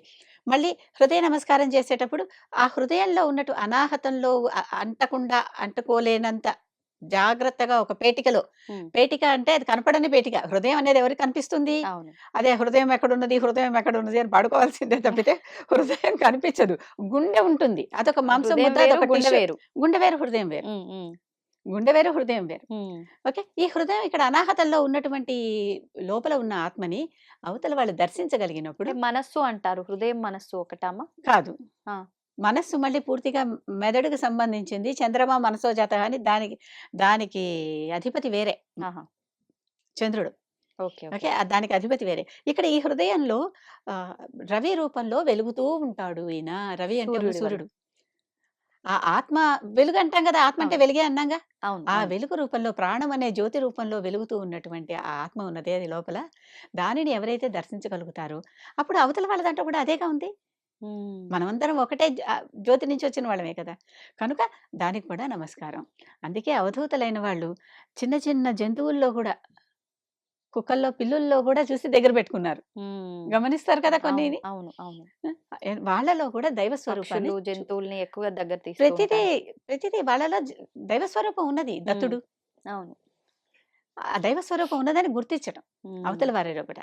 ఇంకొకటి ఈ పాద నమస్కారం చేసేప్పుడు చెప్పాను కదా! పూర్తిగా అవును. సరెండర్ అయిపోవటం సరెండర్. వారికి. సరెండర్ అయిపోయి వారి నుంచి మనం కొంత శక్తిని పొందటం. వారి నుంచి ఆశీస్సు అనండి, శక్తి అనండి పొందటం. హ్మ్. హ్మ్. అంటే శక్తి కూడా ఆశీస్సు రూపంలో పొందటం. ఇంకొంతమంది ఆశీర్వదించే స్థాయి ఉన్నవాళ్ళు, స్థాయి అని ఎందుకంటున్నానంటే వారికి ఆ శక్తి ఉండాలి. హుహు. వయసొచ్చినంత మాత్రాన అందరికి ఆశీర్వదించే స్థాయి రాదు. ఏంటమ్మా మీరనే ఈ స్థాయి? అంటే ఇవతల ఉన్నటువంటి ఆత్మ కంటే అవతల ఉన్న ఆత్మ చాలా పై స్థాయిలో ఉన్నది అని. ఒక పెద్దాయనొచ్చి చిన్న బాలుడికి పాదాలు కడిగాడని చెప్పానే. అవును. అవును. మరక్కడ స్థాయి తేడా గమనించే కదా ఆయన కాళ్ళు కడిగాడు. ఓకే. అంటే దైవత్వం, మానవత్వం ఇలాంటివన్నీ ఉండడమే స్థాయి అనొచ్చా? ఆత్మ యొక్క జ్ఞానం. ఓకే. ఆత్మ యొక్క జ్ఞానం. అంటే హ్మ్. ఆత్మ ఏంటి అని తెలిసిన జ్ఞానం. హ్మ్. అది తెలిసిన వారికి మనం ఇహ చిన్న లేదు, పెద్ద లేదు అక్కడ ఇహ. అంతే. వ ఇందాక మనం అనుకున్నట్టు స్వామివారికి పెద్దాయన వెళ్లి అలా క చేయటం ఆ! కానివ్వచ్చు. త చూడగానే నమస్కారం పెట్టాలి, మాట్లాడాలి అనిపించటం మాట్లాడాలనుకోవటం. కావచ్చు. అది కథ. అంటే ఎంతో కొంత తెలుస్తూ ఉంటుంది తెలుస్తూ అందరికీ. ఉంటుంది. అవును. ప్రతి వారికి కొంత ప్రవేశం ఉంటుంది. దాన్ని మనం కొంచెం ముందరికి తీసుకెళ్ళగలగాలి. తీసుకెళ్ళగలరు. అదే సాధన, అదే ఉపాసన. హ్మ్. ఆ సాధన చేస్తూ ఉంటే అవతల వారెవరు అనేది మనకి అర్థమైపోతుంది. తెలుస్తూ ఉంటుంది. మనం గుర్తించగలుగుతాం. ముందరికి నడవగలుగుతూ ఉంటాం. హ్మ్. ఇప్పుడు ఇన్ని రకాల ఈ నమస్కారాలన్నింటిలో ఒకసారి తరిగొండ వెంగమాంబ గారు రాజుగారు పిలిచారు. హ్మ్. "నువ్వేంటి సంప్రదాయాలని బ్రేక్ చేస్తున్నావట. భర్త చనిపోతే నీ ముత్తైదు చిహ్నాలు తీయలేదు" అని. ఆ! అప్పటికి ఆచారం అది. తీయలేదు అంటే ఆవిడ చెప్తుంది, హ్మ్. "నా పతి వెంకటాచలపతి. జగన్నాథుడే నా భర్తగా భావించి పెళ్ళికి ముందర నుంచి ఆయన్నే భర్తగా సేవిస్తున్నాను. మీరా కూడా కృష్ణుండే భర్త అనుకుంది. అటువంటి రూపం ఆవిడ. అంటే కనుక భగవంతుడిని గూడా మనం ఏ భావనతో అయినా చూడొచ్చనా? అది తర్వాత ఇంకోసారి చెప్పుకుందాం. నవవిధ భక్తుల్లో అదొక భక్తి. హుహుహుహు. మధుర భక్తి అంటారు దాన్ని. ఆ ఓకే. దేవుడి మీద ప్రేమనమాట. అంటే అమ్మా బంధాల్లో చిక్కుకోవద్దు అని అంటూ ఆ! ఉంటారు. బంధం అంటే ఒక వరస. ఒక మనిషితో మనకొక వరస అనేది హ్మ్. ఒక బంధంగా క్రియేట్ అయింది. భగవంతుడిని గూడా బంధంగా భావించటం ఎంతవరకు కరెక్ట్? భగవంతుడు బంధం కాదు. అసలు హ్మ్. మనకు ఉన్నదే అక్కడ. మనం ఉండాల్సిందే అక్కడ. హ్మ్. మన మళ్ళీ తిరిగి ఆ హ్యాంగర్‌లోకి ఫ్లైట్ ఎళ్ళిపోయినట్టు కూర్చున్నట్టనమాట. హ్మ్. ఓకే. అక్కడి నుంచే వచ్చాం. అక్కడికే ఎళ్తున్నాం. ఆ! ఆ! అందుకే అందరి దేవతలకి అందరూ కనెక్ట్ కారు. హ్మ్. అవునవును. గమనిస్తున్నారు కదా! అవును. అవును. మనదేదో దాంట్లోకి వెళుతోందనమాట. హ్మ్. మన లంగర్‌లోకి మనం వెళ్తున్నట్టు. ఓకే. ఓకే. తరికొండ వెంగమాంబ గారిని రాజుగారు పిలిస్తే ఈవిడ వెళ్లి చెప్పింది. హ్మ్. వెంకటాచలపతి నా భర్త. నేను పుట్టినప్పటి నుంచి ఆయన నా భర్తగా భావిస్తున్నాను. హ్మ్. ఆయన ఉన్నాడక్కడ అవును. నా ఎదురుగుండా. కనుక నేను తీయనంది. హ్మ్. "ఏంటసలు నువ్వు ఇంత అమర్యాదగా ఉన్నావేంటి? నేను రాజుని. నువ్వు నాకు మర్యాదగా దండం కూడా పెట్టలేదు" అన్నాడు. హ్మ్. "నేను మీకు దండం పెట్టకూడదండి. పెట్టను" అంది. రాజు అందరూ వచ్చి దండాలు పెడుతున్నారు. ఇంకా సాష్టాంగ పడుతున్నారు. కిరీటాలు తీసేసి మరీ దండాలు పెడుతున్నారు. అలాంటిది "నువ్వు నాకు దండం పెట్టనంటావేంటంటే" "ఒక్కసారి పెడతాను మీరు లేవండి" హ్మ్. అంది. "మీరు లేవండి సింహాసనం నుంచి. అప్పుడు సింహాసనానికి దండం పెడతా" అంది. ఏదో పరీక్ష చూద్దామని ఆయన లేచాడు. లేచి ఈవిడ పెట్టంగానే ఆ సింహాసనం ఒక్కసారి కూలిపోయింది. ఎందుకని? ఆవిడ శక్తి అంతటి. ఆవిడతో దండం పెట్టించుకునే శక్తి ఆ సింహాసనానికి కానీ, ఆయనకు కానీ లేదు. దాంట్లో ఆయన కూర్చుంటే ఆయన ఏమైపోయేవాడు? అవును. శక్తి లేని అంటే మనకు ఆ తాహతు లేకుండా అవతల వాళ్ళ నుంచి ఆ మర్యాద మనం ఆశిస్తే, ఆ మర్యాద మనం పొందలేకపోగా వికటిస్తుంది. ఓకే. ఓకే. ఇది సాక్షాత్ ఉదాహరణ. హ్మ్. ఈ మధ్య కాలంలో కలియుగంలో ఈ మధ్య కాలంలో జరిగిందే. హ్మ్. హ్మ్. తరికొండ అవును. వెంగమాంబ గారిది. అవును. అది అంటే ఏంటి? అహంకారం కొద్దీ నేను ఉన్నత పదవిలో ఉన్నాననో, ఉన్నత స్థానంలో ఉన్నాననో, లేతే వయసులో పెద్దనో, మరి ఏదోలో పెద్ద అని అవతల ఉన్న జ్ఞానిని మనకి దండం పెట్టమంటే అది వికటిస్తుంది. అది తెలుసుకోవాలి. హ్మ్. కనుక పెద్ద, చిన్న అనేది ఎక్కడ పెద్ద, ఎక్కడ చిన్న అనేది అందరూ తెలుసుకుంటే నమస్కారం పెట్టటంలో ఎటువంటి తేడాలు రావు. అంతే. మీరన్నట్టు ఇందాక ఆ విదేశీ కల్చర్‌ని అలవాటు చేసుకొని, ఆ రకమైన విధానాలు పక్కన పెట్టి అందరూ ఈ ఒక్క మెళకువతో ఉండి నమస్కరించుకుంటే చాలు. బానే ఇప్పుడు ఉంటుంది. షేక్ హ్యాండ్ అనేది నువ్వు నేను కలిసి పని చేద్దామని. చెయ్యి, హ్మ్. చెయ్యి కలిపి పని చేయటం అది. హ్మ్. హ్మ్. మనకు కూడా ఉంది. హాత్ హాత్ సే హాత్ మిలానా అని. అదే. ఆ! ఆహ్, ఏ ఏక్ అకేలా థక్ జాయేగా మిల్కర్ హాత్ కామ్ కరేంగే అని ఒక పాటొస్తుంది. హ్మ్. హ్మ్. సాథీ హాత్ బడానా. చేతులు కలుపుకొని చేయటం అనేది చెయ్యి, చెయ్యి కలిపి మనం పయనిద్దాం అని అంతే. చెప్పుకునేదానికి సంకేతం ఇది. హ్మ్. హ్మ్.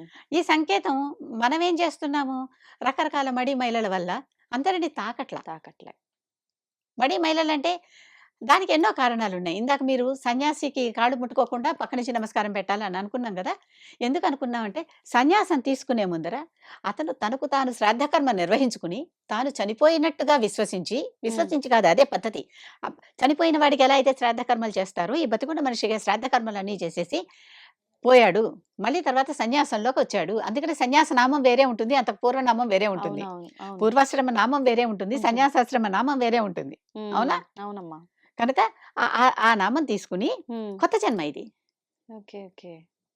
అంటే వాళ్ళప్పుడు అగ్ని శుద్ధి అయ్యి వచ్చారు. వాళ్ళని ముట్టుకుంటే మన చేతులు కాలుతాయని లెక్క.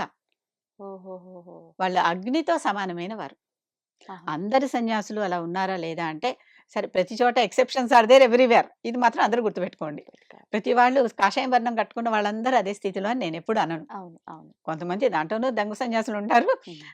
మామూలు దుస్తుల్లో ఉన్న వాళ్ళలో కూడా ఉత్తములు ఉన్నవారు. సన్యాసులుంటారు. అవును. నిజమమ్మా. కదా! అవును. ఇది ఎప్పుడు మనం గుర్తుపెట్టుకోవాలి. హ్మ్.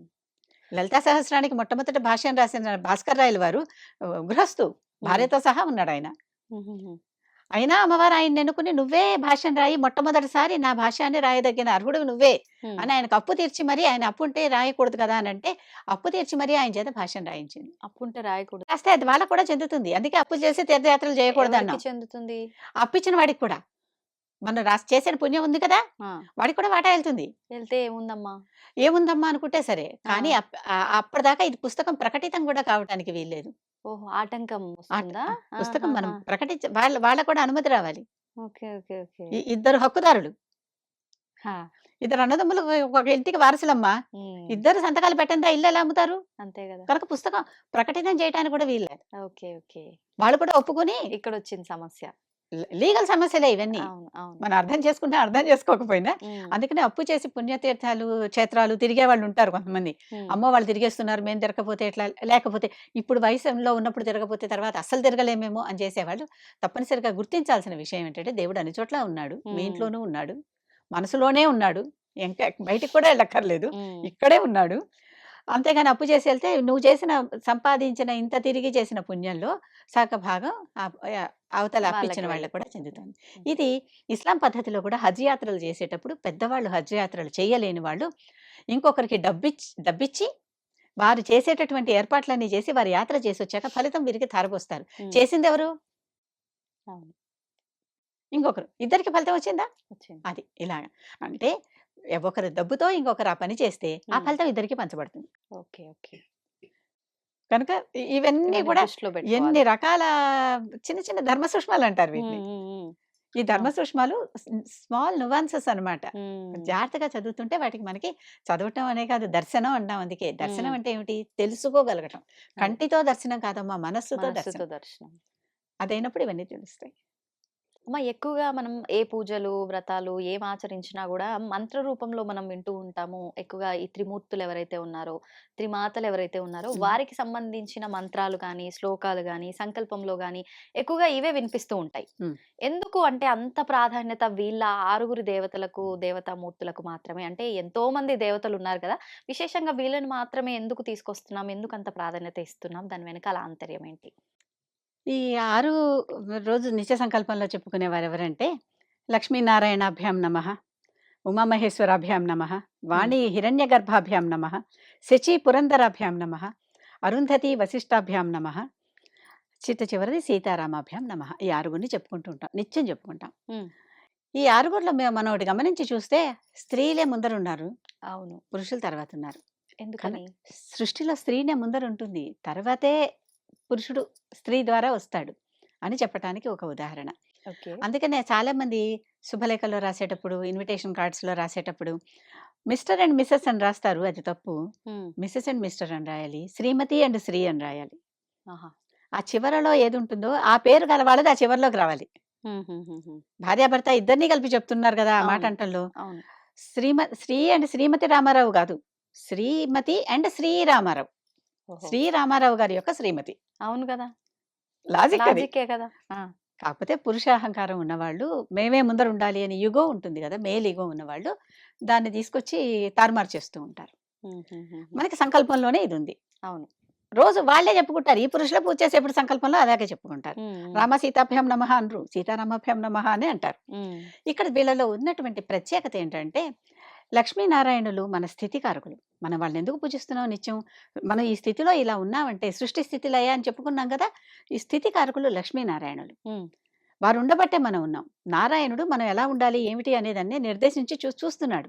ఓకే. మనం బతకాలంటే డబ్బు కావాలి. ధనమూలమిదం జగత్ కదా! అవును. కనుక లక్ష్మీ అనుగ్రహం కావాలి. అవును. వీరిద్దరూ ఒక జంట. ఈ ఇద్దరి జంట బతకాలి. హ్మ్. ఎలా బతకాలి? మంచిగా బతకాలి. స్థితి బావుండాలనే కదా! అవును. దానికి ధనం కావాలి. కనుక ఈ లక్ష్మీనారాయణుల జంటకి మొట్టమొదట నమస్కారం. ఇప్పుడు మనం ఉన్నాం వాళ్ళ బట్టే. రేపు మళ్ళీ వెళ్ళిపోయేటప్పుడు కూడా మంచిగా హాయిగా వెళ్ళాలి గదా! హ్మ్.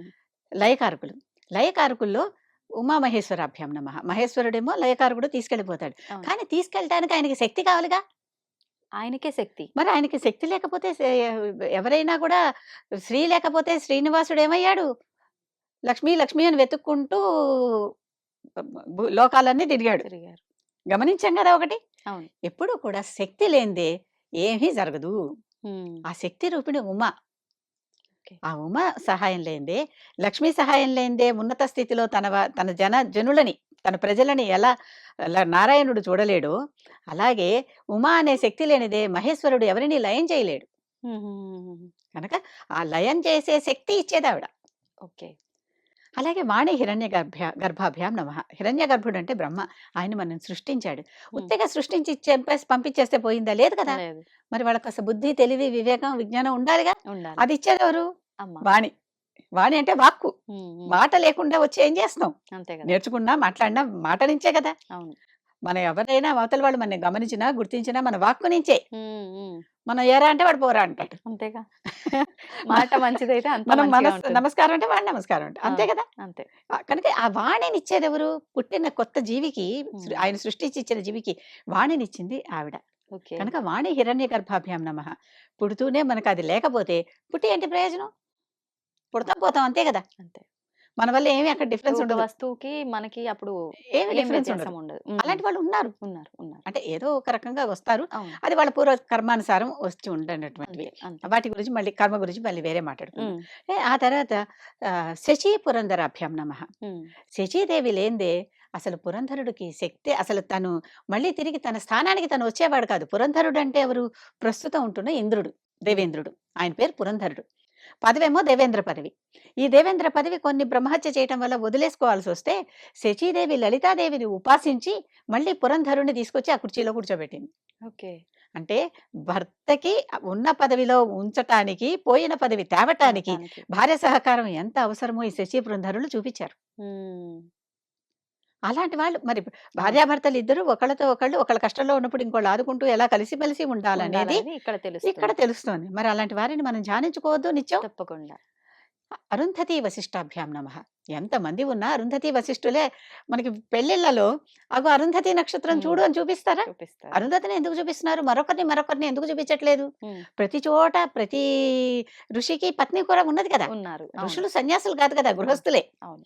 వారికి పత్నులు ఉన్నారు గదా! హ్మ్. అయినప్పటికీ అరుంధతే చూపించటానికి కారణం ఏంటంటే, అరుంధతి గమనం, వశిష్ఠుడి గమనం ఒకేలాగా ఉంటుంది. హ్మ్.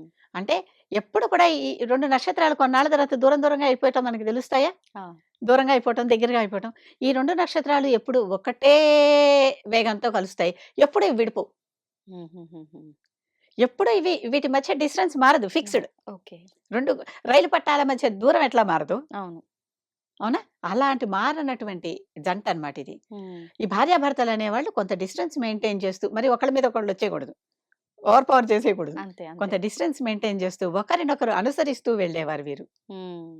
అర్థమైందా? అంటే భేదాభిప్రాయాలు రాకుండా ఒక రాకుండా రకంగా క సఖ్యతతో ఆ! వెళ్ళటానికి కలిసి వీళ్ళిద్దరిని ఎప్పటికీ కలిసే ఎన్నొచ్చినా కలిసే ఉండాలి. హ్మ్. అమ్మ భేదాభిప్రాయాలు అనేవి వేరే వేరే చోట పుట్టాం, వేరే వేరే పెంపకాల్లో పెరిగాం, అవును. వేరే వేరే కల్చర్స్ లో ఉన్నాం. అవును. తప్పనిసరిగా భేదాలు ఉంటాయి. వస్తాయి. అభిప్రాయ భేదమే కదా, భేదాభిప్రాయం అంటే కొట్టేసుకోవటం కాదు. కాదు. అభిప్రాయ భేదం, అభిప్రాయ భేదాలు ఉంటాయి. ఉన్నప్పటికీ కూడా కలిసి ఉండటమే కాపురం అంటే. అంతే. ఉన్నప్పటికీ కూడా మనం కలిసి, అంతేగాని నాకు స్వీట్ ఇష్టం నీకు హాట్ ఇష్టం అని విడిపోదాం అనుకుంటే ఎట్లా? అంటే ఏదో ఒక ఎగ్జాంపుల్ చెప్పా, అదే. అంతే కదా. ఎందుకు అలాంటి వాటికి కూడా ఉన్నాయి, అయ్యేవి ఉన్నాయి. ఉన్నారు ఉన్నారు కనుక చెత్తబుట్ట పొద్దున పెట్టాలా రాత్రి పెట్టాలా, దెబ్బలాడుకుని నువ్వు పెట్టాలా నేను పెట్టాలా పని బయట. కట్టుకొని గొడవకు వెతుక్కోవడం ఇదంతా. కానీ అంటే ఇప్పుడు భేదాభిప్రాయాలు అనేవి పుట్టడం చాలా సహజం, ఉండటం కూడా సహజమే, లేకపోతే ఆశ్చర్యం. అవునవును. కనుక ఉన్నప్పటికీ కూడా కలిసి ఉండటమే కాపురం. ఈ ఇద్దరు అలాంటి జంట. ఓకే. పెళ్లిలో కూడా ఉదాహరణగా చూపిస్తున్నారు. అవును. అరుంధతి లాగా అలా వశిష్ఠుడికి నువ్వు ఉండు అనే అమ్మాయికి, మన ఇద్దరం అలా ఉందామని అబ్బాయి చేత అమ్మాయికి చూపిస్తున్నారు. వాళ్ళు ఎల్లవేళలా ఉంటారా అమ్మ అక్కడ? ఉంటారు.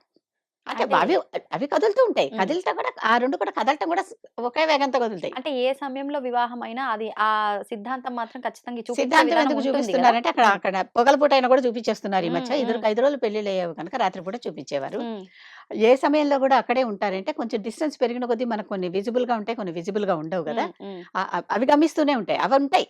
అవి గమిస్తూ సూర్యుడు మనకి రాత్రి అనేది సూర్యుడు ఉండకుండా ఉంటాడా? ఉన్నాడు కదా ఉంటాడు. ఇంకో చోట. అవును, అవును. రవి అస్తమించిన బ్రిటిష్ సామ్రాజ్యం ఎందుకన్నారంటే వాళ్ళ సామ్రాజ్యం అంత పెద్దది. ఉమ్, వాళ్ళ సామ్రాజ్యంలో ఎక్కడో చోట ఇక్కడ అస్తమించినా అక్కడ వెలుగుతూ ఉంటాడు సూర్యుడు. ఆ, అందుకని ఆ పేరు వచ్చింది. ఓకే. ఇప్పుడు అంత పెద్ద సామ్రాజ్యము కాదు అది, అది వేరే అవును, విషయం. అవును. అంత రవి అస్తమించిన సామ్రాజ్యాలే ఇప్పుడు ఎక్కడా లేవు అసలు. లేవు. ఈ రకంగా ఇద్దరు కలిసి ఉండటమే దాంపత్యం అంటే. అలాంటి దంపతుల్ని రోజు నిత్య సంకల్పంలో చెప్పుకుంటూ మేము అలా ఉంటాం, ఉండాలి అనుకున్నట్టుగా.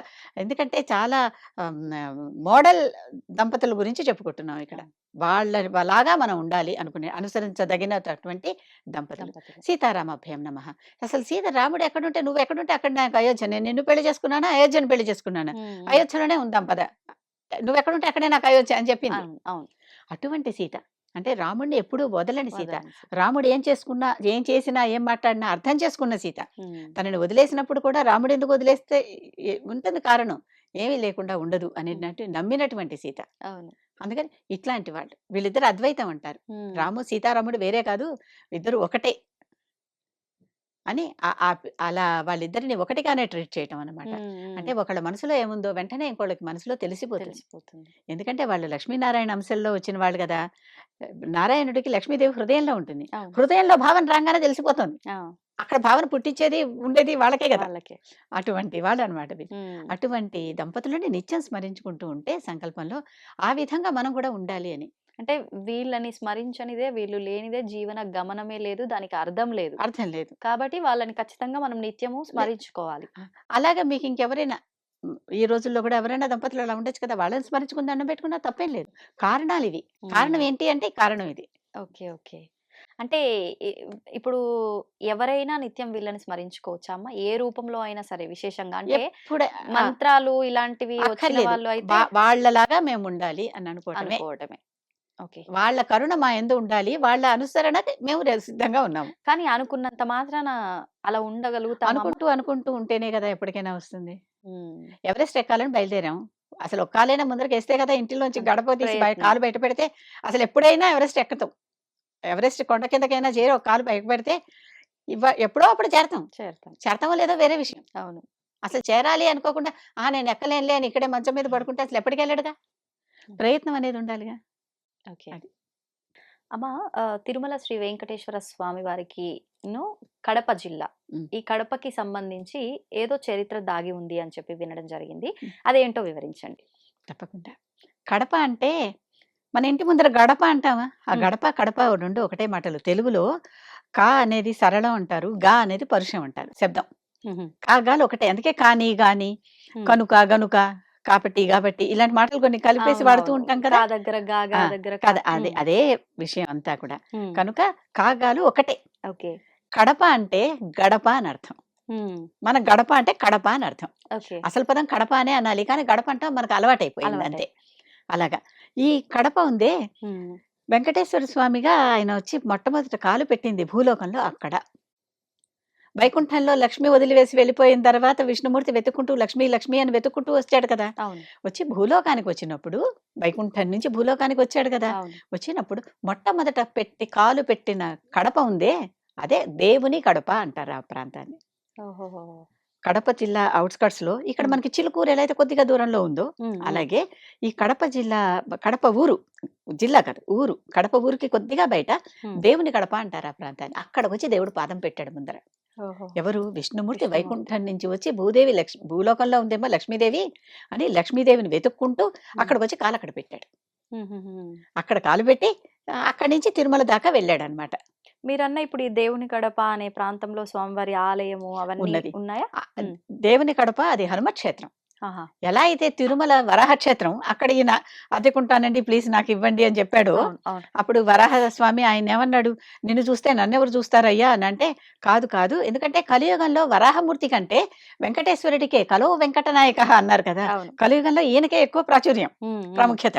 కనుక నిన్ను చూసాక నన్నెవరు చూస్తారు అనంటే, "కాదు కాదు ముందర నిన్ను చూసాక నన్ను చూసిన వారికే నా దర్శన ఫలితం కలగజేస్తాను" అంటాడప్పుడు. అవును. కానీ ఈ రోజుకి అందరూ అలా చేయలేకపోతున్నారని ఆ బయటే స్తంభంకి. వరాహ విగ్రహం ఒకటి పెట్టారు. దాన్ని అవును. చూసుకొని నమస్కరించి వెళ్ళిపోతున్నారు. అంతే అమ్మ. ఎందుకంటే ఇక్కడ దాదాపుగా అంత క్యూను క్యూ ఉంటోంది. ఉంటున్నారు. అవును. ఉంటోంది. హ్మ్. నమ్మినవారు. అంతే. నమ్మిన వారే. అవును. నమ్మారు గాబట్టి అంత క్యూ ఉంది. ఉంది. అవును. అలాగే దేవుని కడపలో ఆ హ్మ్. ఊరి పేరే దేవుని కడప. ఆహాహా! ఇప్పుడు ఎలా అయితే మనం చిలుకూరు అని ఇందాక ఒక ఎగ్జాంపుల్ చెప్పానో, ఆ అవును. ఊరి పేరే దేవుని కడప. అంటే దేవుడు మొట్టమొదట కాలు పెట్టిన కడప హ్మ్. అనర్థం. హ్మ్. అందుకనే కడపకి పేరు మారిస్తే జిల్లాకి నాకెందుకో కొంచెం చివుక్కుమనిపించింది. హ్మ్. అది దేవునికి సంబంధించింది. అది కూడా మనం పేర్లు మార్చేస్తున్నాం. దేవుడు అక్కడ ప్రత్యక్షమై మొట్టమొదట వైకుంఠం నుంచి ఇక్కడ కాలు పెట్టాడు. ఇది అది నా పర్సనల్ అభిప్రాయం. అంటే ఇదంతా మనకి ఎక్కడ వివరించారమ్మా? శుభ్రంగా వెంకటాచల మహత్యం అని ఒక గ్రంథం ఉందమ్మా. ఓకే. తిరుమల తిరుపతి దేవస్థానం వాళ్ళే ప్రచురించారు. దాంట్లో శుభ్రంగా ఉంది. హ్మ్. లేదు ఈ ఆలయానికెళ్ళినా అక్కడ శిలాశాసనాలు మీకు కనిపిస్తాయి. ఓకే. దేవుని కడప వెళితే వాటిల్లోనే. హ్మ్. అక్కడ పెద్ద పెద్ద వెంకటేశ్వర స్వామి మూర్తులున్నాయి. హుహుహు. ల మ ఉండి దాని వెనకాల గోడ మీద హనుమంతుడి నఖ చిత్రంలాగా అంటే కొండరాయి మీద చెక్కిన బొమ్మలాగా ఉంటుంది. హనుమంతుడున్నాడు. అదేంటండి ఇక్కడ హనుమంతుడున్నాడు, మరి ఇక్కడేమో వెంకటేశ్వరుడు, లక్ష్మీదేవి అంటే పెట్టి పూజ చేస్తున్నారంటే, ఇది హనుమత్ క్షేత్రం అమ్మా. ఆయన హుహుహుహు. హనుమత్ క్షేత్రానికొచ్చి ఇక్కడి నుంచి సీతను అదే లక్ష్మీదేవిని అమ్మవారిని. వెతుక్కోవటానికి బయలుదేరాడు.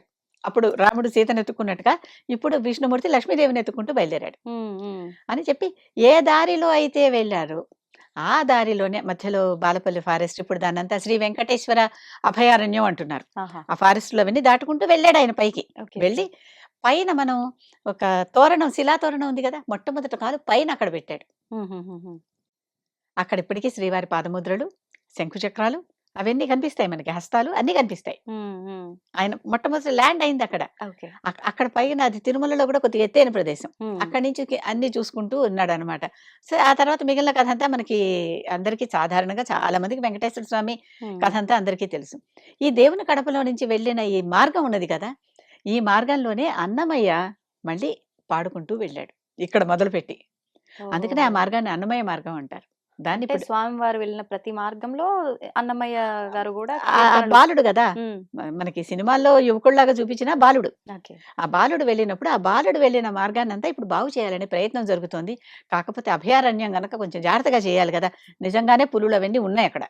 చాలా మ క్రూర మృగాలు ఉన్నాయి. హ్మ్. హ్మ్. కొండ మీద కూడా అప్పుడప్పుడు అవొస్తున్నాయి, వస్తూ ఉంటాయి. ఇవొస్తున్నాయి అనే మాట వింటూనే ఉన్నాం గదా! అవును. అదంతా అవును. అరణ్యం. హ్మ్. ఆ పైకి అలా వెళ్ళి, ఆ పైన ఇప్పటికీ కింద నుంచి ఏమన్నా కింద తిరుపతి నుంచి పై తిరుపతికి స్వామివారి ప్రసాదాలవి వెళ్ళాలంటే వండవాల్సిన ప్రసాదాలు. ఆ మధ్య దాకా కూడా ఎడ్ల బండ్ల మీద ఎడ్ల బండ్లొచ్చాయి. కొండ హుహుహు. మీద దాకా. ఓకే. ఓకే.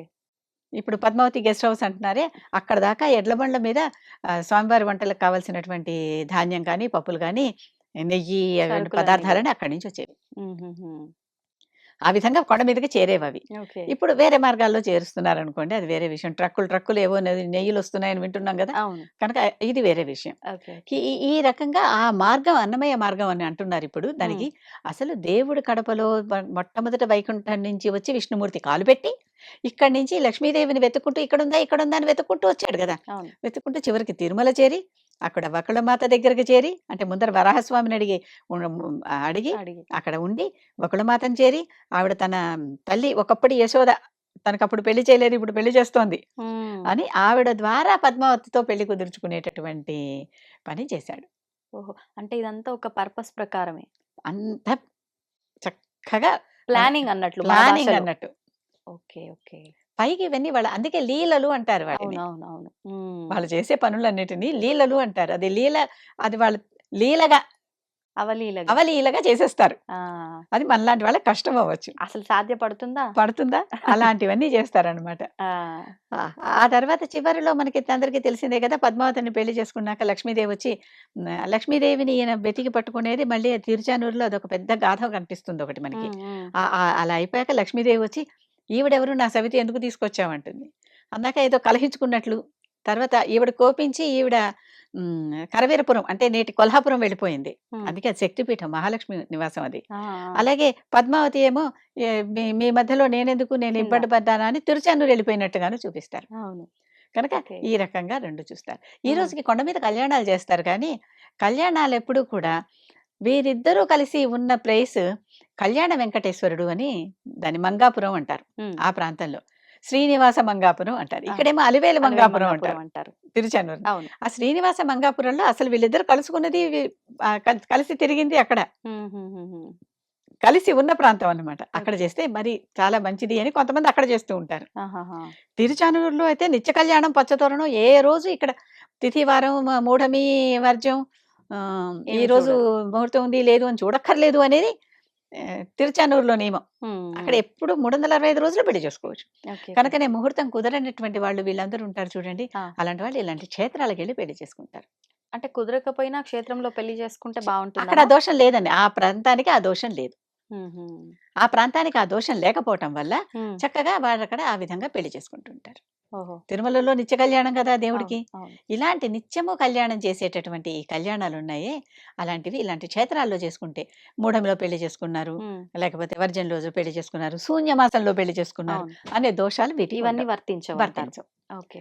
దేవుని కడప నుంచి వెంకటేశ్వర స్వామికి అది మొట్టమొదటి కాలు పెట్టిన ప్రదేశం భూమి అంటే మీద. అక్కడ స్వామివారి విగ్రహమే ఉంటుందా? పాదాలుంటాయమ్మా? అంటే విగ్రహమే ఉంటుంది. అంటే విగ్రహాలు తర్వాత పెట్టారని అంటారు. పాదాలే అంటే ముఖ్యం. స్వయంభునా? ఒక స్వయంభూ. రకంగా? హ్మ్. స్వయంభూ. ఓకే. అసలు ఆయన అక్కడి నుంచి ఆయన భూలోకంలో యాత్ర ప్రారంభమైంది. హ్మ్. లక్ష్మీదేవిని వెతుక్కుంటూ ఆయన చేసినటువంటి ప్రయత్నం అంతా భూలోకంలో భూలోకంలో అక్కడి నుంచి మొదలైంది. ప్రారంభమైంది. ఏదైనా కడపే కదా ముందర ముఖ్యం. అంతేగా. కడపలోంచి దాటాకే కాదు ఇంట్లోకెళ్తాం. ఇంట్లోకెళ్తా. కనుక కడప అక్కడ కాలు పెట్టి హ్మ్. అక్కడి నుంచి పైకి వెళ్ళాడాయన. అందుకనే ఓకే. దేవుని కడప అంటారు దాన్ని. కడప ఊరికి హ్మ్. అంటే డిస్ట్రిక్ట్ హెడ్ క్వార్టర్స్ అది. దానికి కొద్దిగా బయటకుంటుంది. కొంచెం హ్మ్. దూరంలోనే. ఆహాహా! తప్పనిసరిగా కడప వెళ్ళిన వాళ్ళు దేవుని కడప చూడండి. ఆయనకి నమస్కరించుకోండి. ఆ కథ తెలుసుకోండి. అక్కడ శిలాశాసనాలున్నాయి చదువుకోండి. హ్మ్. ఇది అంటే కల్పించి చెప్పేటటువంటి అదే. విశేషాలు, ఆల్రెడీ వివరాలు కావు. ఉన్నాయి. ఉన్నాయి. హ్మ్. ఓకే. ఆధారాలున్నాయి. ఇక్కడి నుంచే వెంకటేశ్వరుడు పైకి వెళ్ళాడు. మరి అక్కడ నుంచే ఆ కొండ మీద కథ చాలా మంది అందరికీ తెలిసే తెలిసే ఉంటుంది అది. ఉంటుంది. సంతోషం అమ్మా. ధన్యవాదాలు. And for more videos, Please subscribe to iDream.